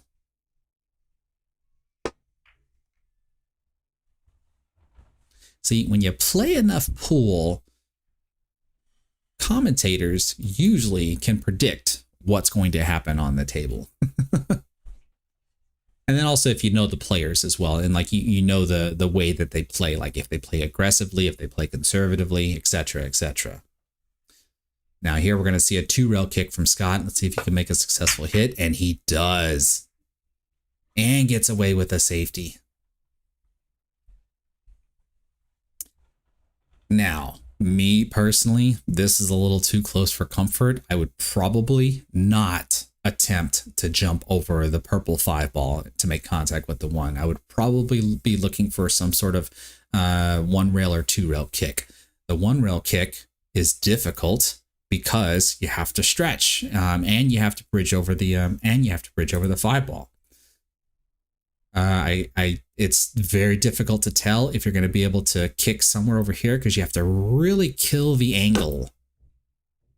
See, and that's what I meant. So like, like kicking anywhere over in this direction, in this direction that I've drawn, automatically brings that end rail into play. And the further you get to this corner pocket, then you're kicking somewhere right around here. So you have to really kill the angle coming off of the first rail with reverse spin or right spin in that case there. Whoops.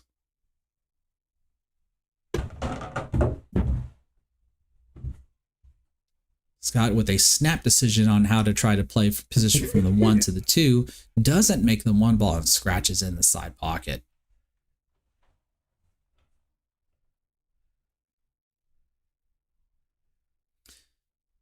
Liz here with ball in hand. I would probably want to say that you'd probably want to try to set up for a 2-7 combination. So you're probably going to want the cue ball to be somewhere right around here is where I'm betting she's going to try to land the cue ball.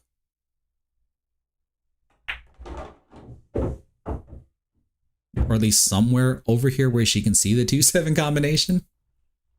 Bumping into the 6-9 actually wasn't a bad idea either if that was her intention, because the balls are now a little bit more open.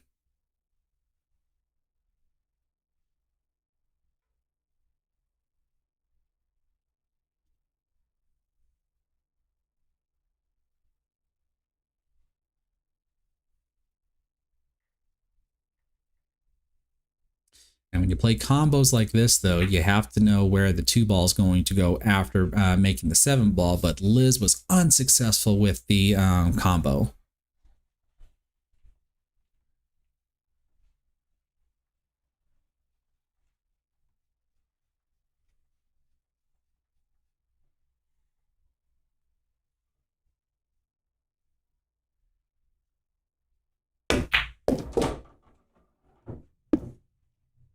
This is a good shot by Scott here. 1 rail position for the 3 ball. It is makeable. Though it is makeable, I just don't know if this is really a shot that you're supposed to take on. And I say that because, you cut the 3 ball here into the corner pocket. And that means your cue ball does something like this. And you have to control it to get position on the 4 ball without going down towards the other end of the table. Scott did that very, very well. This is decent position for the 4 ball. Does make me wonder whether or not if he's going to go around again, just like he did. His initial cueing made it look like he's going to try to use some inside spin, so the cue ball might do something like this. But now the way he's cueing, he's going to go around the 6 and the 9, just like he did with his previous shot. Hopefully the 8 ball doesn't come into play. This looks good.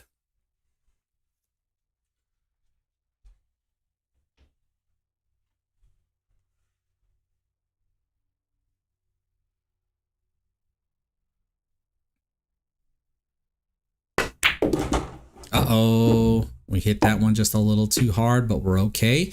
What I would probably suggest here is just gently make the 6 ball so the 9 ball breaks the cue ball, and you're set up for the 7 ball. Scott does hit this one a little firm and overcuts the 6 ball. JT, you're wondering if I'm on Kick or Twitch. I used to be on Twitch a long time ago, as I used to stream video games. Way back in the day. But I haven't been on that channel in quite a long time. I'm primarily on Facebook and YouTube. I have thought about reactivating or creating a new Twitch account for live streams like this. And I do contemplate whether or not if I want to start a TikTok. Truth be told, I'm not very big on social media. I like having a small digital footprint, primarily because I work in the IT world. So when I initially started this 7 years ago, I pretty much said I was just going to stay on YouTube, and that was it. I did eventually branch out to Facebook because I already have a Facebook profile, so why not?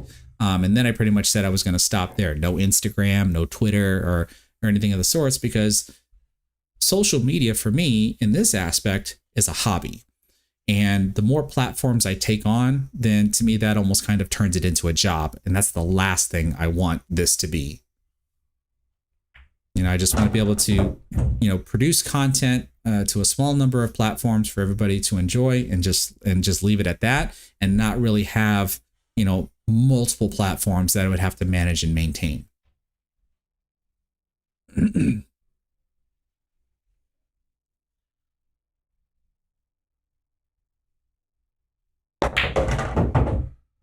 Okay. Scott pounding that 8 ball into the side pocket, gets decent position on the 9 ball. Let's see if Scott can tie it up.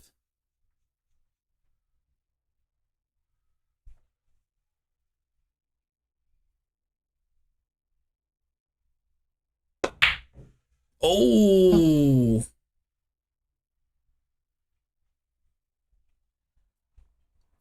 Now it's interesting that some people can argue that when you shoot the 9 ball, you shoot it just like how Scott did, with authority, right? And but when you do that, you clearly have to be accurate, because when you're not accurate, then you would hope that if you miss, you end up with a situation like this.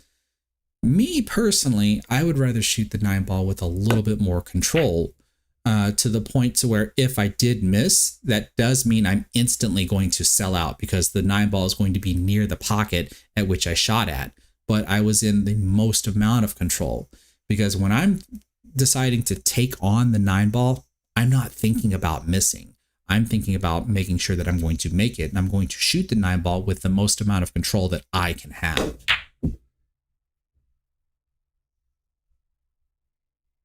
Uh-oh, scratching the side. Is he going to make her shoot it?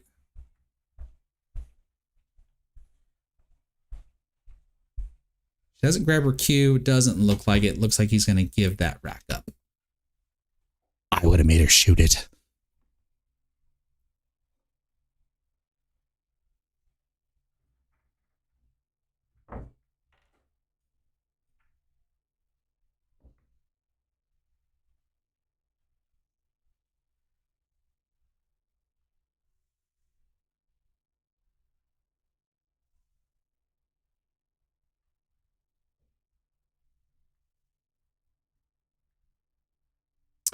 Well, while we're at it, let's give a shout out to Brutal Game Gear. For those that don't know, Brutal Game Gear is a apparel company here in the Texas area. Be sure to check out their website, brutalgamegear.com. While you're at it, though, if you've been paying attention to the upper right corner of your stream, where you see a marquee of all of my sponsors that have graciously stayed with me this entire time as I was moving into my new home, when I had undergone surgery and stuff. And instead of going through them so that way I can stay on the commentary here, if you see this under any of the logos that pop up, this is my discount code that I have for those particular sponsors. So if you also look in the description of the stream, you can find all of the links available to all of my sponsors, to which you can use my discount code to get anywhere between 5 to 10% off of your purchase. Well, what a 2-rail zigzag bank shot done there by Liz.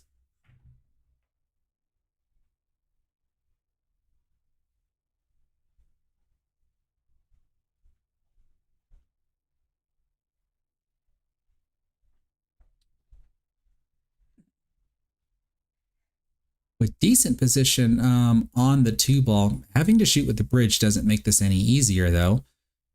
And I can't really tell if the 3 ball passes by the 8. Let's switch over to this. Now, doesn't this look a little bit better as far as the brightness is concerned?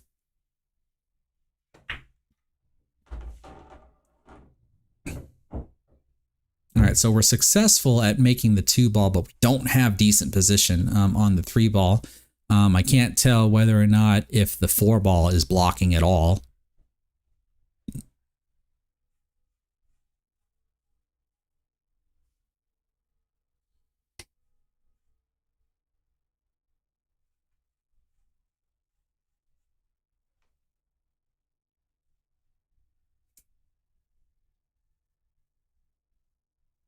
Steven, you like the very fresh backdrop, huh?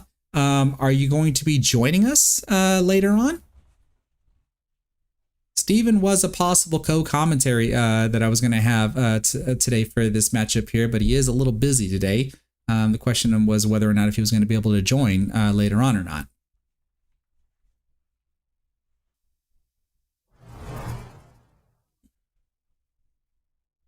And I did see that you subscribed to my YouTube channel, Steven, so thank you very much. Okay, it looks like we got some dogs visiting. Yep, that one right there is Link. Coming to say hello to Liz.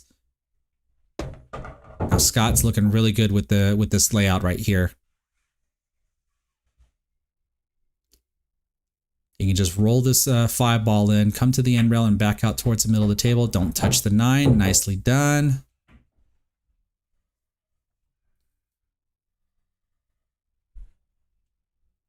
Now it's questionable because he's going to grab the bridge. It's questionable whether or not if he should attempt to move the cue ball or if he should just make the 6-ball and take a long shot on the 8-ball.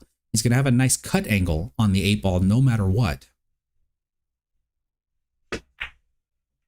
Yeah, this is a smart decision here because now he can just roll the cue ball towards the, oops, wrong drawing. He can roll the cue ball towards the 8-ball and no matter what, he should end up hitting the rail and start working its way back down this way like this. Just got to be careful with the speed. See, just like that. Nicely done.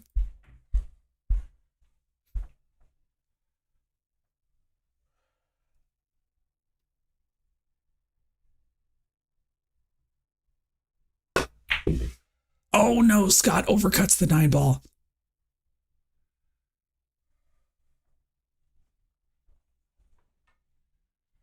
Now this shot's not easy. This shot might be easy like if you're on a 7-foot table. But again, distance is always a good safety.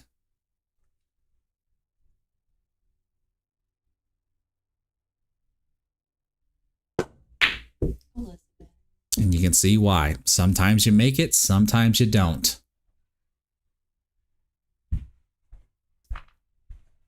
Now with this shot here, Scott does have to make sure he controls his cue ball. He does not want his cue ball being unleashed and finding a pocket.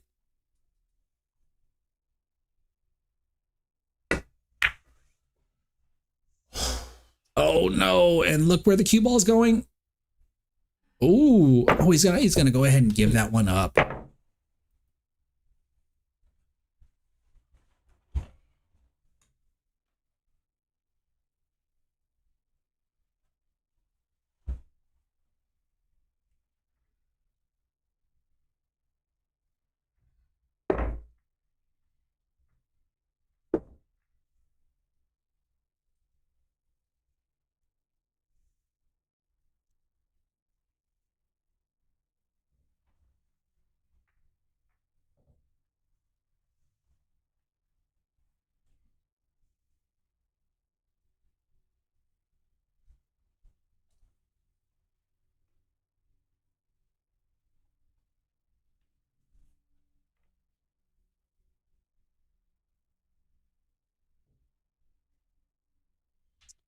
All right, so just a heads up, folks. I am kind of wondering if an Amazon package is going to be arriving anytime soon. My notification did say it would be between this time or a few hours later.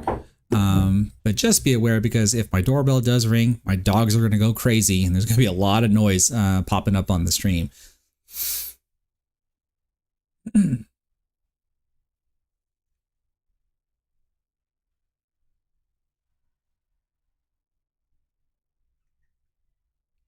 So Liz with a nice break here though, but not very good position. You can take the shot on. There is the bank shot.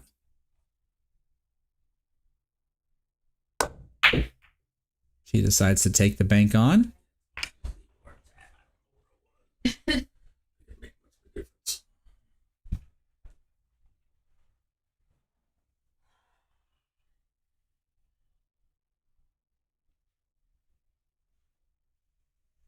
Let's see what Scott can do here. He's got a nice open table. Oh, caught too much of the point of my side pocket. And even the side pockets are not forgivable. If you catch the jaw of the side pockets, it's just like with the corner pockets. You have to catch them just right in order for them to go in. I've had plenty of shots where I've, like when you're going towards the, like take this 8-ball, for example, if I shoot at this side pocket like this, I've had plenty of times where I hit the jaw and it bobbles out. It doesn't bobble in. The speed and the like the location of the facing that I hit has to be like so precise.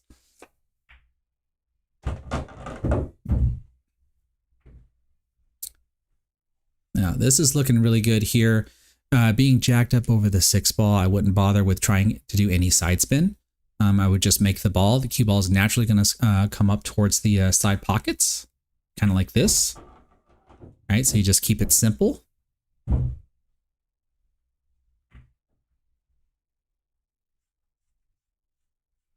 Now we need to avoid running into this 9-ball, so I'd be curious if Liz is going to put a touch of inside spin or right spin in this case, hit the short rail, come back up towards the middle of the table for the 7 in the side, just like this. Might have wanted to hit it just a little bit harder, but I do believe this shot is still makeable. I do believe she can thinly slice this ball, get her cue ball to come really close to this corner pocket and kind of just 2-rail towards the 8-ball like this. If she hits this ball too hard, then she will most likely find the corner pocket. The cue ball will find the corner pocket. Looks like she's going to try to draw away from the corner pocket. Oh, but doesn't. Unsuccessful.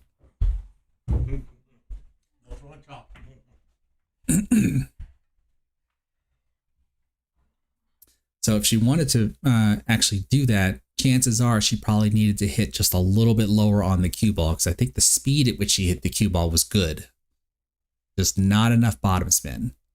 So hopefully with these 2 balls here and ball in hand, Scott can take this rack down. All right, tighten the score up here, 4-2 with this 9-ball.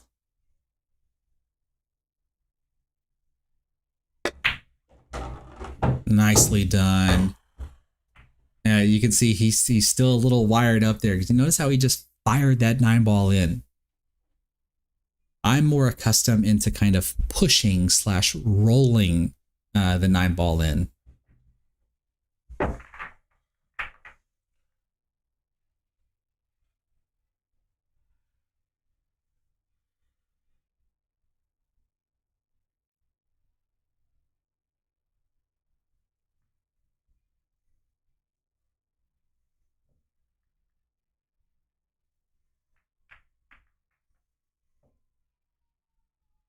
I hear some emergency vehicles outside my house.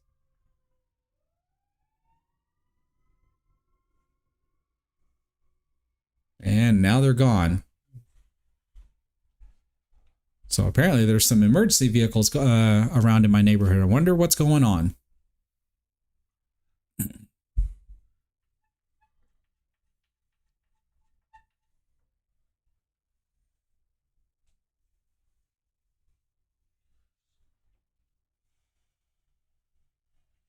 All right, Scott here to break.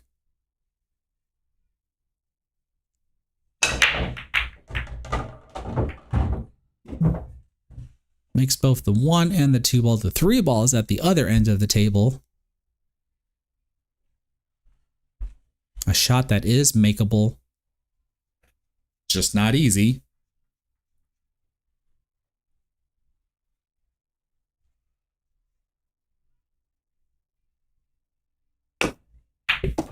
Oh, he took it on like a boss.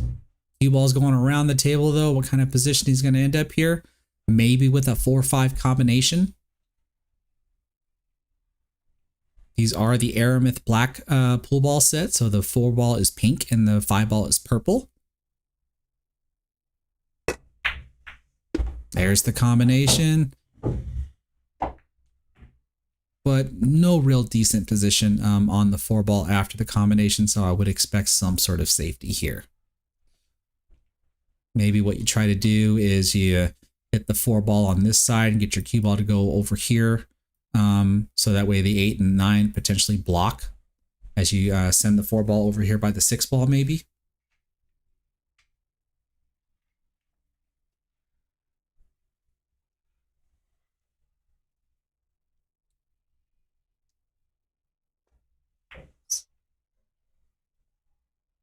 And that's what he tried. Not a bad effort. Just maybe just a little bit harder on the hit would have been perfect.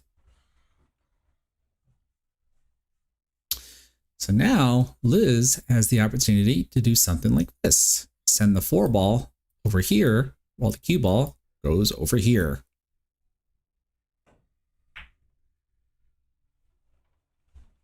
As long as you don't scratch though. Oh no. Now, in scenarios like that, I know a lot of times what people end up saying to themselves is, well, I should have went for it. All right. Whenever you try to play a safety and you end up messing up your safety, you sometimes you say to yourself, I should have just went for it.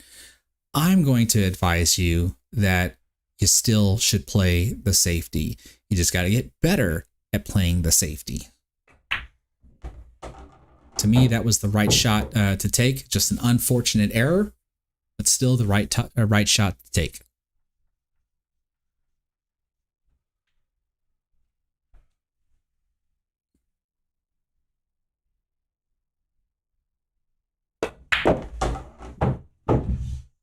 Get a little friendly bump there. There we go. Now this gets a little tricky because even if you get position on the 8 ball, you got to make sure that your cue ball is like somewhere over here. So that way you're almost straight in with the 8 ball. So that way hopefully you can minimize the movement of the 9 ball because you're more than likely going to move the 9 ball.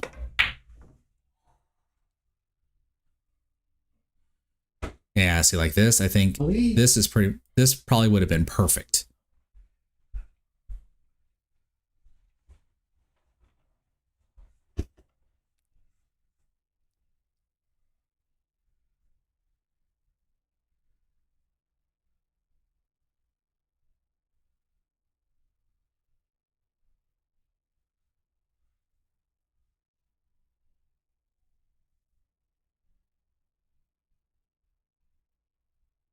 What do you do in situations like this?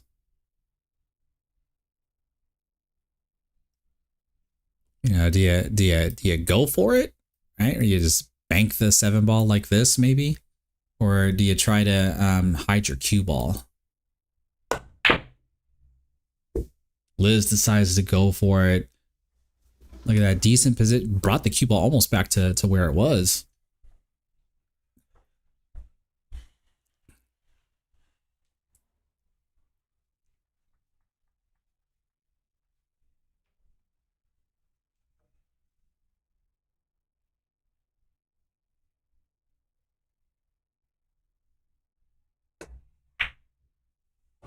Oh, great shot there by Scott. Get off the rail just a little bit. So here the 9 ball is going to get hit, right? So it's a question of where will the cue ball be and where will the 9 ball be after you try to make the 8 ball.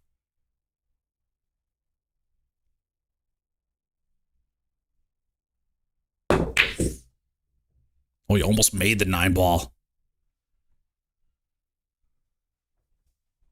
So this is not a bad result considering the miss though. Here, I'd maybe expect that you'd probably want to try to play some sort of position that looks like this. So that way you can shoot the 9 ball into the side pocket. Let's see what Liz decides to do.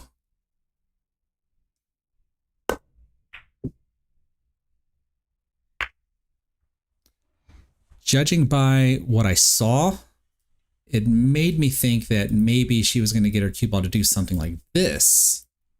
And probably still shoot the 9 ball into the side pocket. That's my guess there.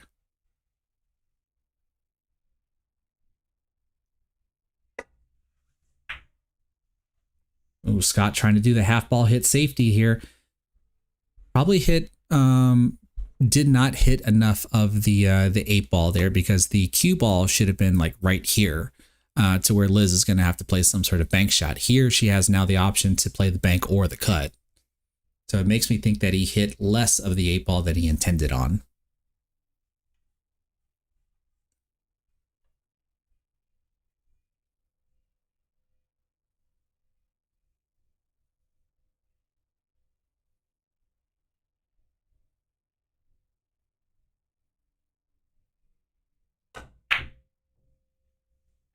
Oh no, an undercut and didn't control the cue ball enough to avoid the scratch. Scott now with an opportunity to come within 1 of this set. Let's see what he decides to do here. Very favorable to do maybe something like this, where you can get this, and we can see with what Scott's going to do, he's going to just shoot straight at the ball and get his cue ball to roll forward for a position like this.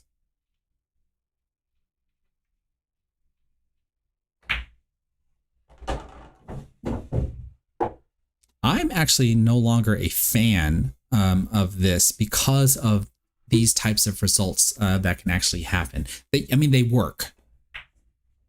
Come on. Oh no. You're good.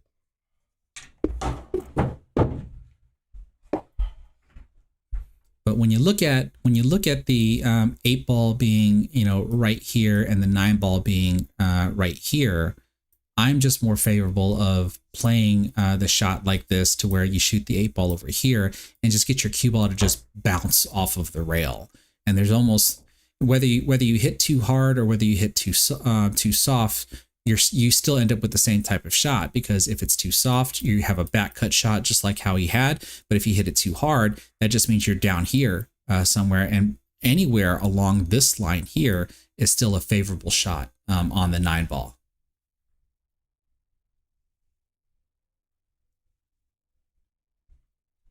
What I certainly would not want is to have a back cut shot on the 9 ball, which is why I would be more favored to go into the short rail and come back out. Kim Moon, thank you so much for subscribing to the channel.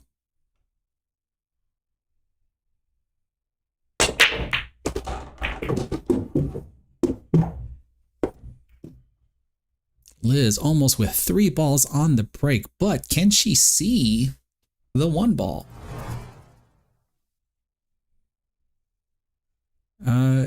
It doesn't look like it.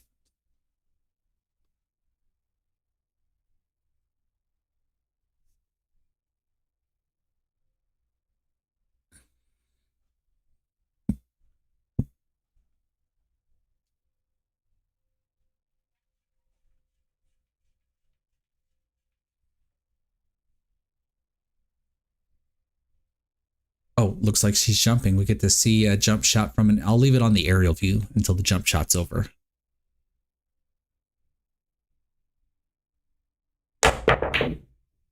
Good hit. Avoids the scratch in the side. And gets away with a little bit of a lucky leave there.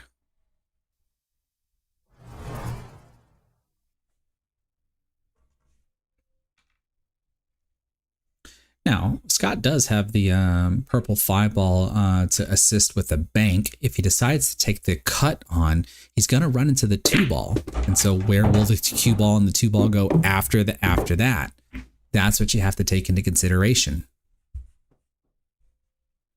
And so Scott must not have recognized how the cue ball would billiard off of the 1 and then billiard off of the 2 right into the corner pocket.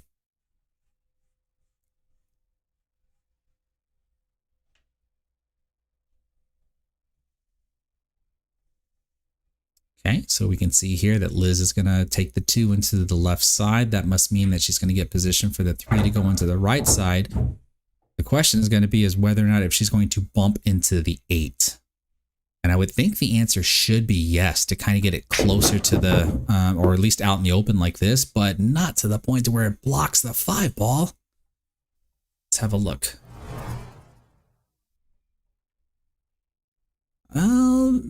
She might be able to hit the rail first. I can't tell. Never mind. She can see it just fine. 2 rail spins the cue ball. Looks like she might have been trying to get position for the 6 in the side, but came just a little short.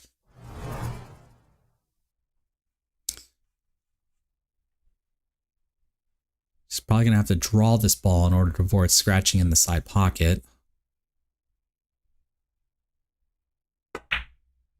That's exactly what she does, and there's what I'm talking about.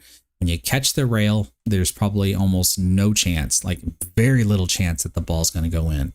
But she does leave the 6 ball in a favorable position. I cannot tell if the cut is even makeable. But I would be willing to bet the cue ball is going to be moving around the table if he decides to take this on. There we go. Whee! It's I was going to say almost got a favorable bump on the 8 ball there.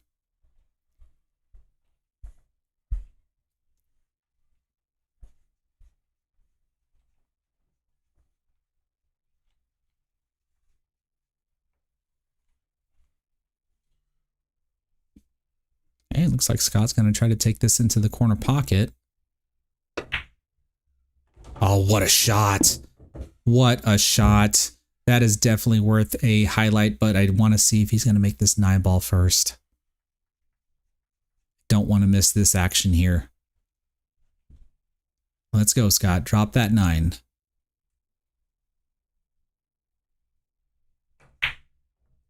Oh, no, he hits it too thick.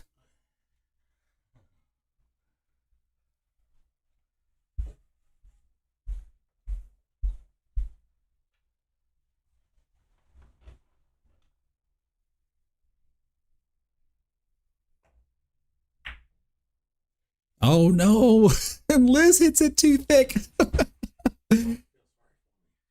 And that should hopefully tell Scott that is why you don't give up the 9 ball. Make your opponent shoot the ball. And with that 9 ball, Scott gets within 2, and the score is now 5-3 favoring Liz. Liz is up 1 set in this best of 3. If she pulls off the victory in this set here, she wins the entire match. If Scott can pull off a comeback here, we will be seeing a 3rd set.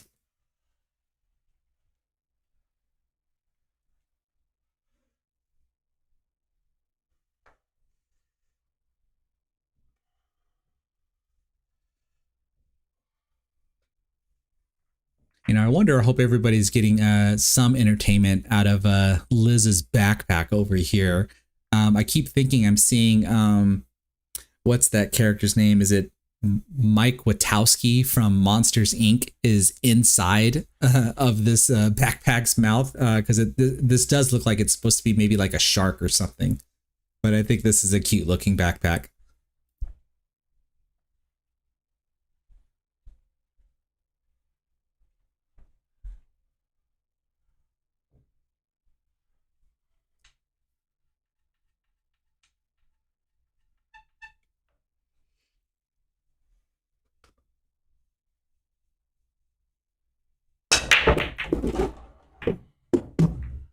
Go. Scott makes the wing ball. Loses control of the cue ball a little bit as the cue ball pushes through the rack and stays down towards the racking area while the 1 ball is at the head end of the table. He does have a shot at it though. 3/4 lengths of the table.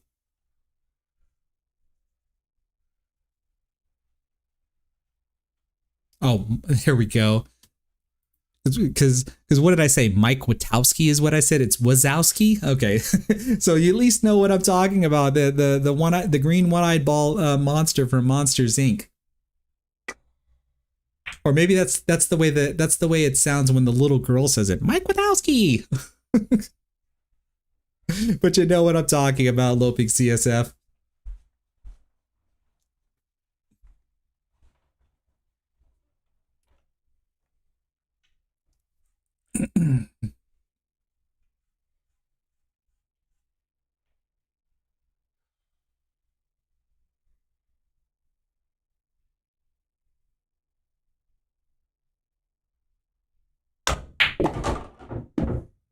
Nice draw shot from Liz there. Might have overcooked it just the touch, but this is still manageable.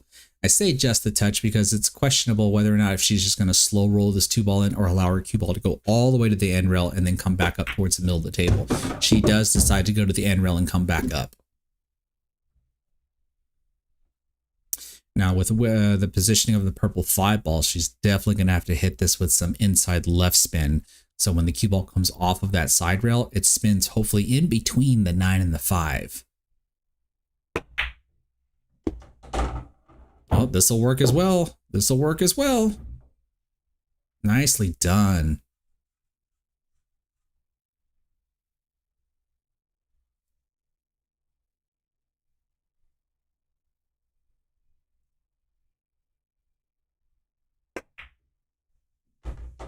Okay, good smooth shot. Probably a little harder than she intended on, but with a friendly bump on the 6, she'll be able to play it into the top right corner pocket, which I think is what she was intending on. A little bit of a stretch there. She's probably going to go grab her extension or the bridge. She decides to grab the bridge.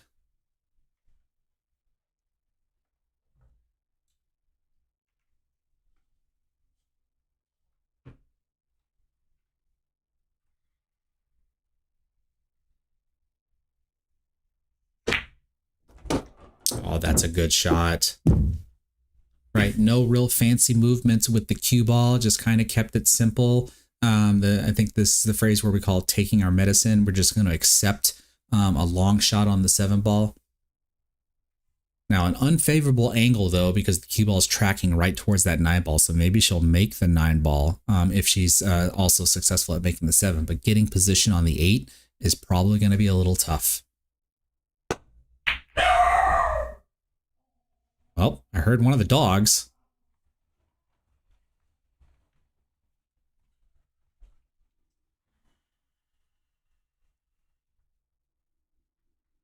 But doesn't sound like anybody's here. Unless maybe they saw them at the front door. I do have a opaque window at my front door so where you can kind of see through it.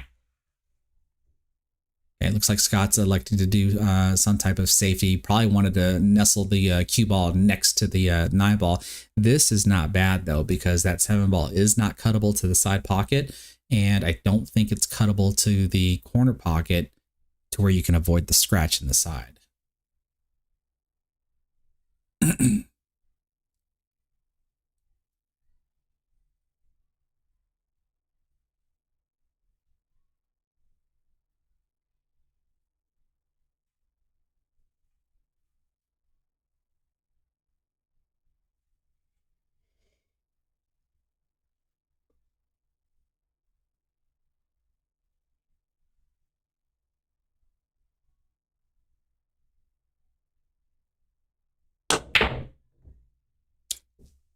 That is always a fun bank shot to take on.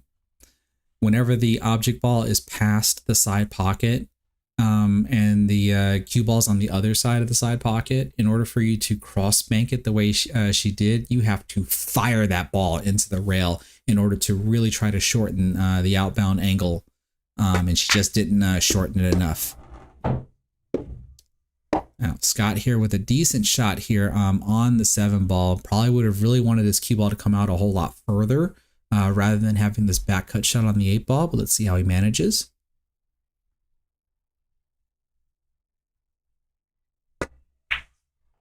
Decides to roll forward, gets all the way around the 9 ball. What a shot there. All right, let's bring it all in. Come within 1. Oh, nicely done. We've got a game, folks. We've got a game.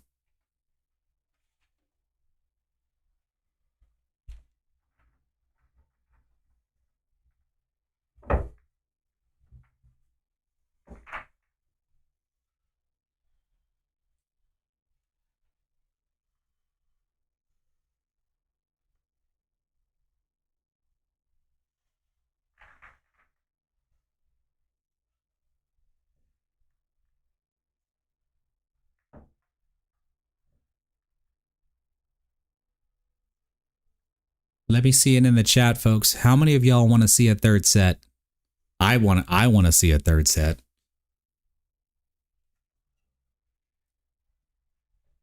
I wanted to see a third set last time, so I really want to see a third set this time.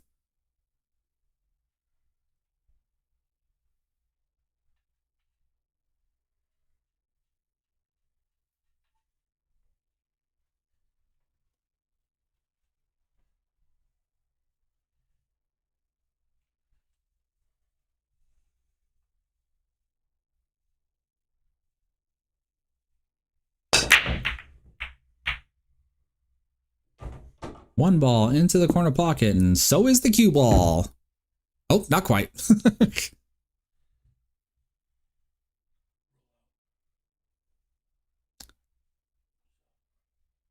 All right, looks like Scott's going to elect to push on this one. Let's have a look here.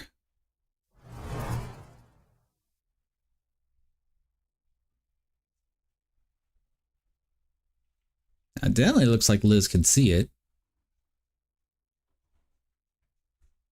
I would definitely probably be taking this one on. I'd more than likely, whoops, not with that tool, clear.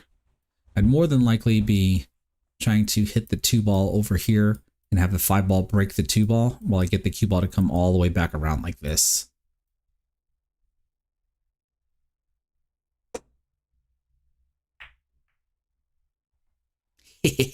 Not exactly the way I drew, but still the right idea in mind.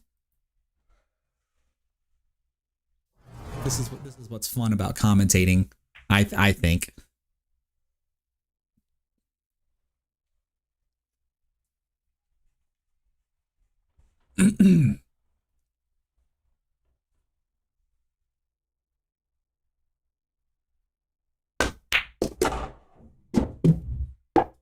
Okay, good shot there, going from the 2 to the 3.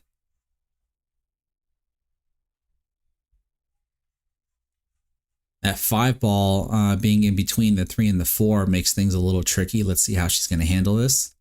Looks like she's putting a little bit of bottom spin on this one.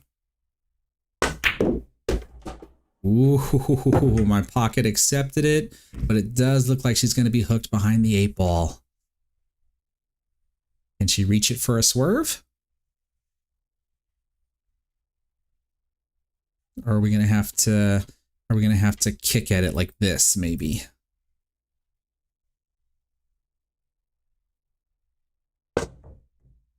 Oh no. Kicked just a little too wide. Scott's going to have ball in hand.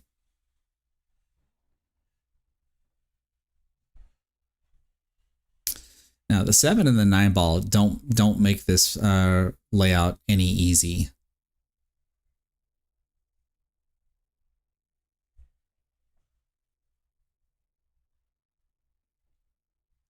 If you're really going to take a chance to break it out, you would do it now, but it looks like Scott might be trying to 3-fouler. Ooh, not bad, not bad.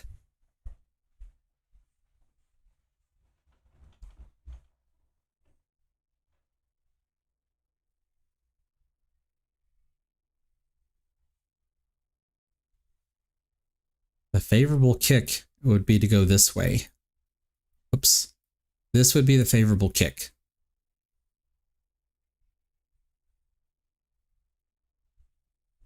Jumping is also possible, but it's one of those like super accurate jump shots. This is also okay. It looks since she grabbed the bridge. The only reason why I would be against doing this is because you're kicking the 4-ball out into the open. There's nothing, there's nothing over here that would guard the 4-ball or even guard the cue ball. Good hit. Liz says there's no 3-fouling me today.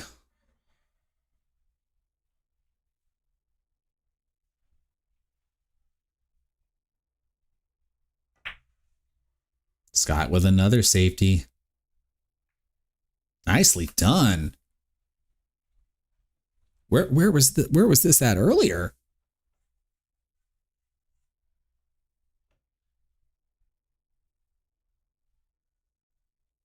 No, Liz is favorable to hit this ball though. There we go.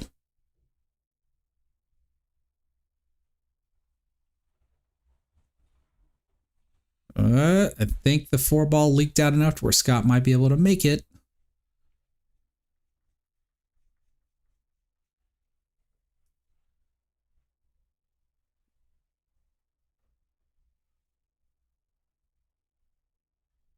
A little bit of a stretch here.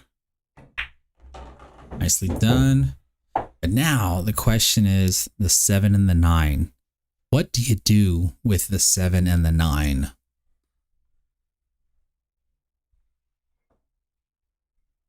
And you're at an angle to where you can maybe go for a breakout. It's a risky breakout though, because what you would want to do is you want to catch the 9 ball this way. So that way the cue ball goes like this and that pushes the 7 ball away. See what I mean? If he would have just, just nudged the 9 ball, then maybe he would have been okay here. After this 6 ball, well, not after the 6 ball. If you have to go for it, you have to cut the 6 in and get the cue ball to come back into the 7-9 cluster here and open it up. All right, because now you're forced to play a safety unless you're going to do an aggressive bank.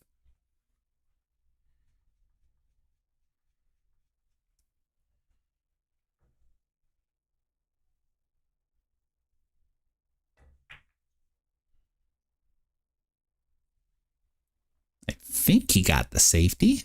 Let's see if they're going to get the magic rack out of the way. Yep. Actually, you know what? Let's have a look. All right. I think the safe is there. I think she has to kick at this. Maybe a small swerve. Oh, never mind. Free and clear. The safety was not there.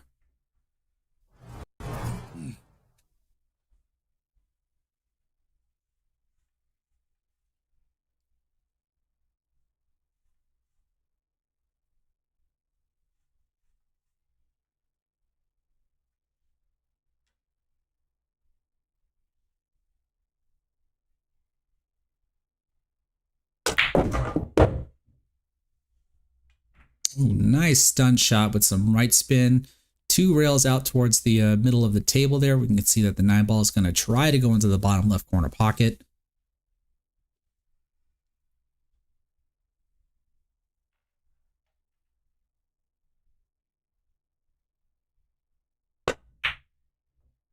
Oh no, just a little bit of an undercut. Scott has a chance to tie this set up.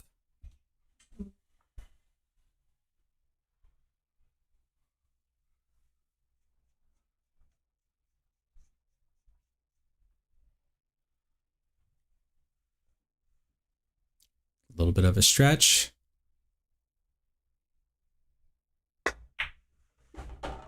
And we are all tied up, folks. 5-5 in this race to 7. This is the second of potentially 3 sets. Liz within 2 to take the entire match. Scott within 2 to take us to a 3rd set.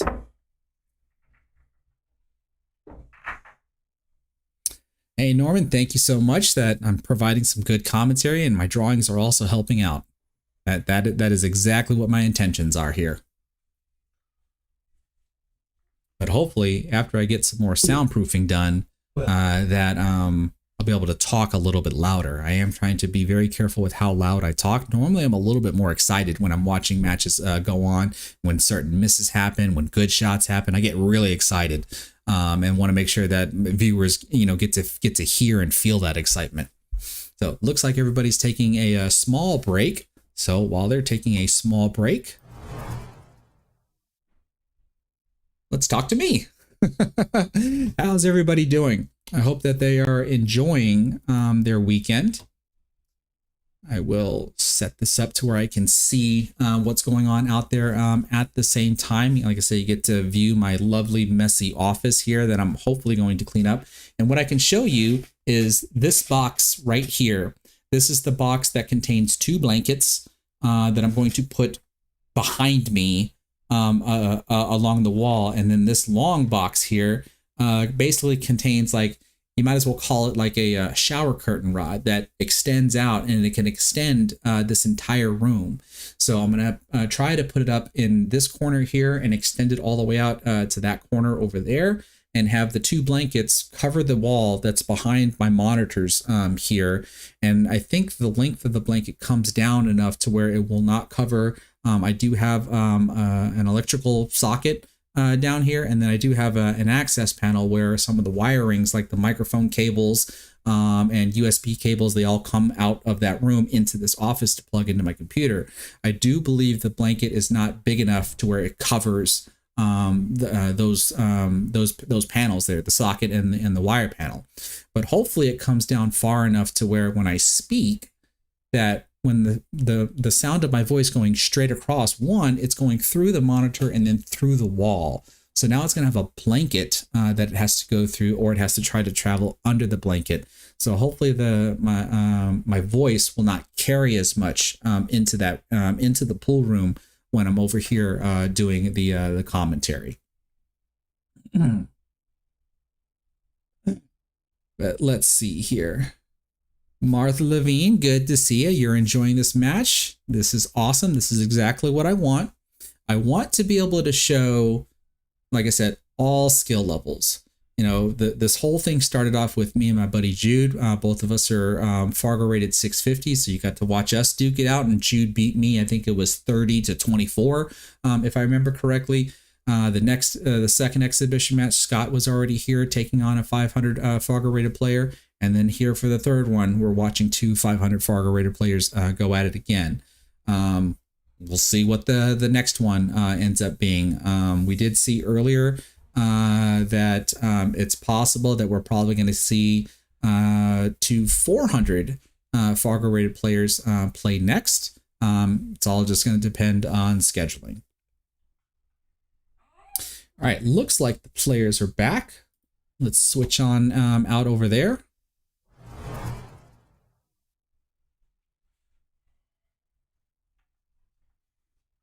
And both of the dogs are saying hello.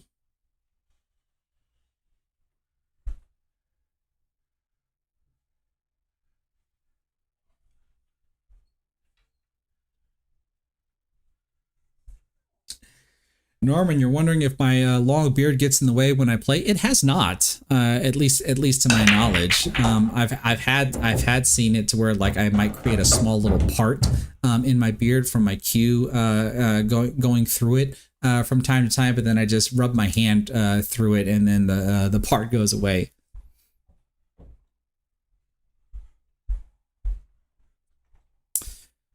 John Reese, you're hoping this goes to a third set. So this is awesome. This is what we want to see.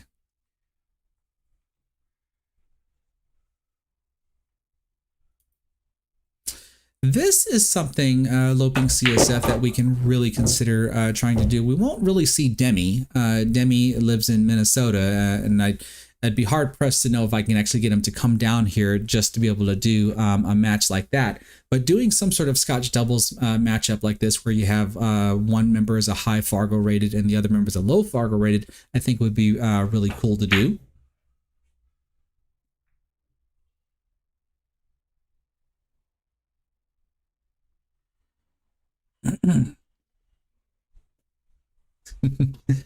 So the last puppy we saw was Link. This little girl that's now just moving, that is Tetra.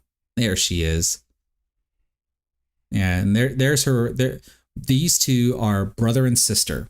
They have the same parents. They just come from different litters.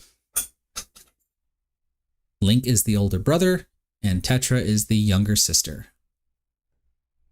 And then my older sister has their older sister. So within my immediate family, we have three generations of miniature schnauzers. Or not three. We have three siblings from the same parents. Now, as I'm carrying on here, Liz has an opportunity to get on the hill here.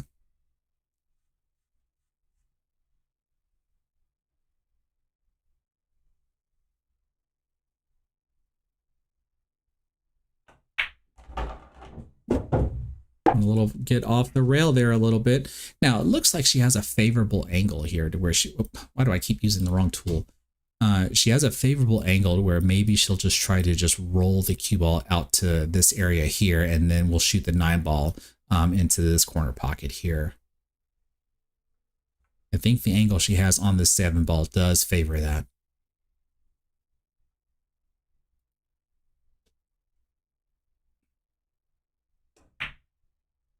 Just like I said.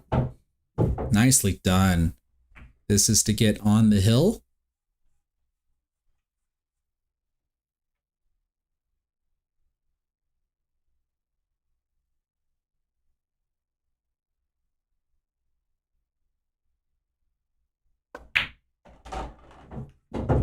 And Liz is on the hill, 6-5 in this race to 7. If Liz can squeeze out one more rack, she will take the entire match for the day.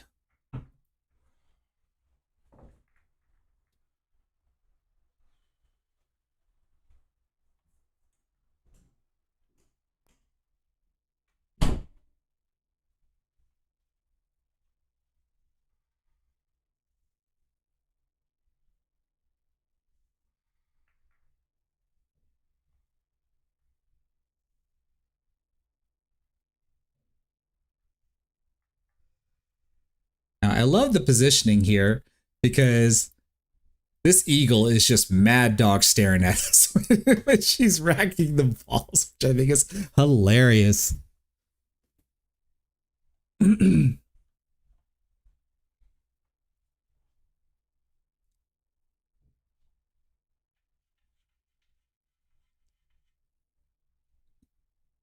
the one thing that we have noticed, though, is that 9-ball hardly ever gets any movement. So, to try to win the set here on a 9-ball break would have been amazing. But with the template racks, typically the 9-ball does not move off of the break unless you force the cue ball to run back into it, or you get a little lucky and a ball that comes out of the rack goes back through the rack and hits the 9-ball.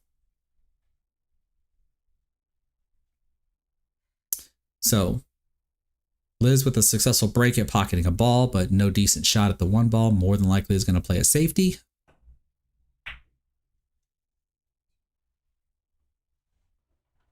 Just not quite safe. Now, decent enough at that Scott can make the 1-ball and the cue ball is going to run into the 5-ball. So the question is he going to attempt to go forward or try to power draw backwards in order to get position on the 3? I would more than likely try to draw the ball, because I would not want to run into the 5 and then scratch in the upper left corner pocket.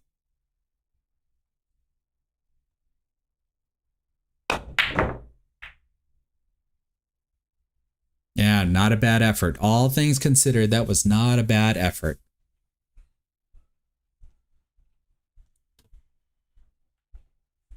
That's what I'm talking about, John Reese. Watching football on the TV and pool on your phone. Couldn't be a better Sunday. Thank you so much for being here, as well as everybody else on Facebook and YouTube. Thank you so much for watching.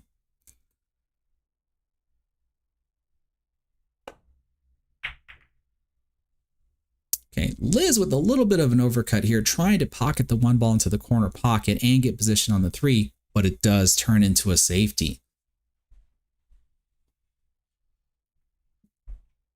So more than likely going to see Scott kick this way to try to get a hit on the 1-ball and see if he gets safe at the same time. I don't see where this is a kick and you're trying to make the ball.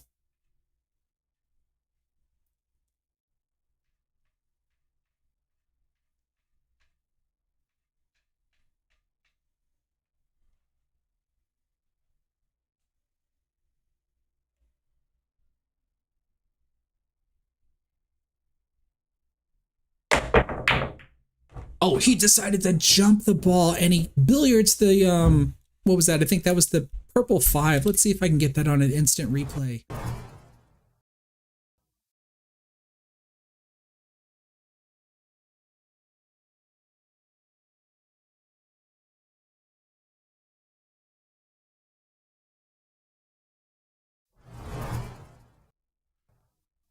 What a shot.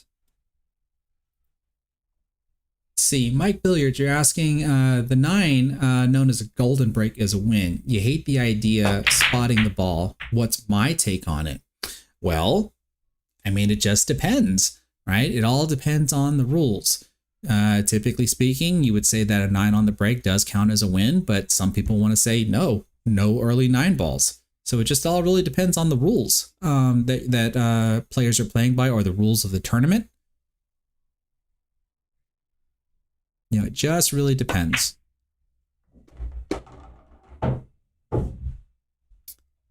Uh-oh, Liz with a chance here to take the entire match. There's no real troubled layout here. If I had to bet, we're going to play the 3-ball. into the corner pocket, get the cue ball to come off the rail and back out like this. So that way we can play the 6 into this pocket here, possibly a stop shot or draw back slightly. Well, we lose the cue ball a little bit. This is okay. The 6 is going to go over here now. Let's clear this up. We're going to play the 6 ball like this and have the cue ball go to the end rail and then come back out for the 7 in the side pocket. Stun down towards the 8 like this.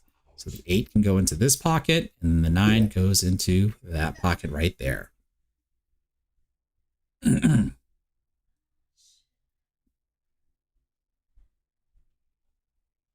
Let's see what this angle looks like.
She is looking at the bank.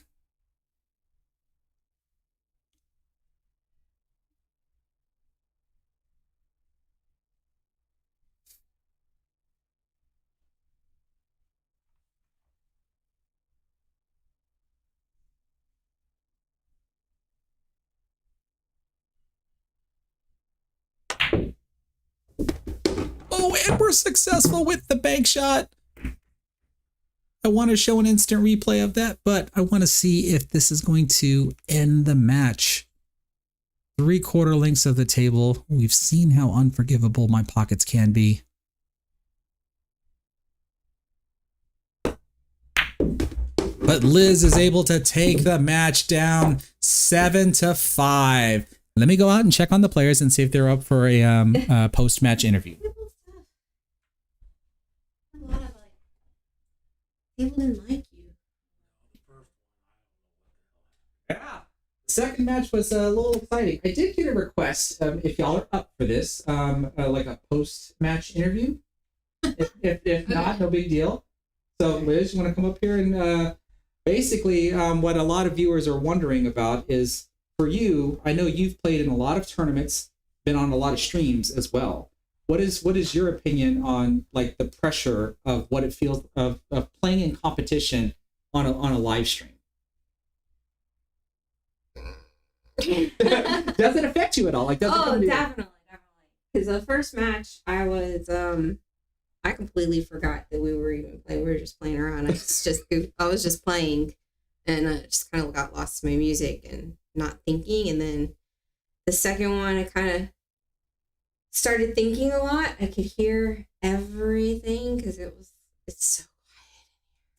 It's so quiet. I could hear like the stroke of the cue going on the table, all the breathing, my breathing, Scott's breathing. That's why I was telling the viewers about how I want to try to do a better job of getting my voice blocked. Yeah, I could occasionally hear you. So I needed to put in both earbuds, and then my heart rate would start going. Loping CSF super chatted $10. Nice match, guys. Appreciate the stream, yeah, I just started Chris. overthinking and I was like, oh, just go to center shot, and then it's like, I love this So, table. so what would you, or how much of an effect would you say that when you're playing in a tournament and you know that there is a stream table, when you're playing in a match off of the stream table versus playing a match on the stream table, is there a difference for you? There used to be. There's not as much anymore because you record our matches Right. all the time. So in league, because you record them, I used to get nervous. I used to be like, crap, every time, because I'm thinking about being recorded. What's everybody thinking? Everybody's thinking, oh, you shouldn't take that shot. Why is she hitting it that way? Why is she being so aggressive? Because I'm an aggressive player. And then I don't know, since all of that, I just kind of got a little bit more comfortable with being on the camera without recording. And then the stream a little bit, I still get really nervous on it. Depends on when it's at. But now it's not as bad just because of the recording so much. That helps a lot, actually. A lot. Just because I also get the feedback and I see myself shoot, and then I see that, oh, well, I guess I didn't shoot as bad as I thought I did. Because, when you're shooting and you're down and you're like, man, that was awful. And you just tear yourself up as you're playing. And then if you go back and watch it again, you're like, well, it wasn't that bad. I did shoot well. I just rattled a few shots that I shouldn't have rattled, kind of thing. Exactly. So it's like I was telling the viewers that, getting the experience to play on stream helps with that extra level of pressure. And Liz and I have known each other for a long time. I've recorded plenty of her matches. And so that's allowed her to play on stream more comfortably than potentially some of her other opponents. So it does play a factor. So thank you so much, Liz. Scott, you want to join me up here for a second? I was cold. Now I'm hot. So a little bit of a rough start there on the first match. There is it just did you need time to maybe warm up a little bit, or probably? And that's one thing, I didn't even shoot a ball beforehand, and I know it was rough last time. Well, but at least last time both sets, they kind of came a little down to the wire, and then the second set was a hill match with a potential third set. Mm-hmm. But at least in this one here, he kind of brought it back together a little bit with the second set, almost causing another third set. What would you say is the distinction between your first set and your second set? Just trying to concentrate more on the pocketing the balls. Mm-hmm. I mean, it's the live streams. I'm not used to them. This is my second live stream. There you go. Right. The first one with McKenna, and I know that comes with time, but we should be able to mentally phase that out. It's me and the table. So would you at least say that was the mental pressure of playing on stream more or less or the same this time, even though it was only the second time that you played on stream? It's probably about the same. I mean, it was a month ago when I played that other match, right? And you want to win. It's a pride thing. I mean, it's pride. We've had a lot of the 499 tournaments, and of course, neither one of us could play anymore in those. Right. Once we dropped down, I did win the last 499 that I played in. Mm-hmm. But yeah, we've gone back and forth, and we play in leagues. And I don't know if I played you recently or not. I don't think so. No, I haven't been around every time. Yeah. So. But I know in the tournament, I think we played once or twice in that 499 one. But I mean, it should have been obvious just with the Fargos. I mean, we're within a few points of each other. Correct. The first one should have been a close one. I don't know. I just not taking my time, not lining up the shots. It's just like I told the viewers. I mean, sometimes we're going to play good, and sometimes we're not going to play good. It all just really depends, especially like you said, whether or not if you felt a little warmed up. The second set here, from what I can saw, was a little different. You did look a little bit more relaxed, but I can still see where you were kind of mentally struggling with doing whatever that you wanted to do on the table. But it came together a little bit better during the second set. I mean, you have to drop the first match and okay, it's over with, it's done. But obviously, that's still in the back of my head saying, why did I let that happen? Right. And it's my fault. I mean, I rattled how many 9 balls? There were a lot, and I'm pretty sure that really takes a mental toll on you when that happens. The first time it happens, okay. Second time, And then third, I mean, it happened, I don't know, probably half a dozen times between the two matches, I bet. Well, good. Well, always happy to have both of y'all here. Thank you so much for joining me up here. This is pretty much going to end the stream for the day. We actually have a buffet downstairs because both players did decide to bring some food and drinks. So we're going to go downstairs and enjoy that. I want to thank everybody for being here, whether you're on Facebook or YouTube. On your way out, if you haven't done so already, please give the stream a thumbs up. If you're watching on Facebook, consider sharing the stream to your profiles and to your favorite Facebook groups. Thanks everybody for being here, and have a good day.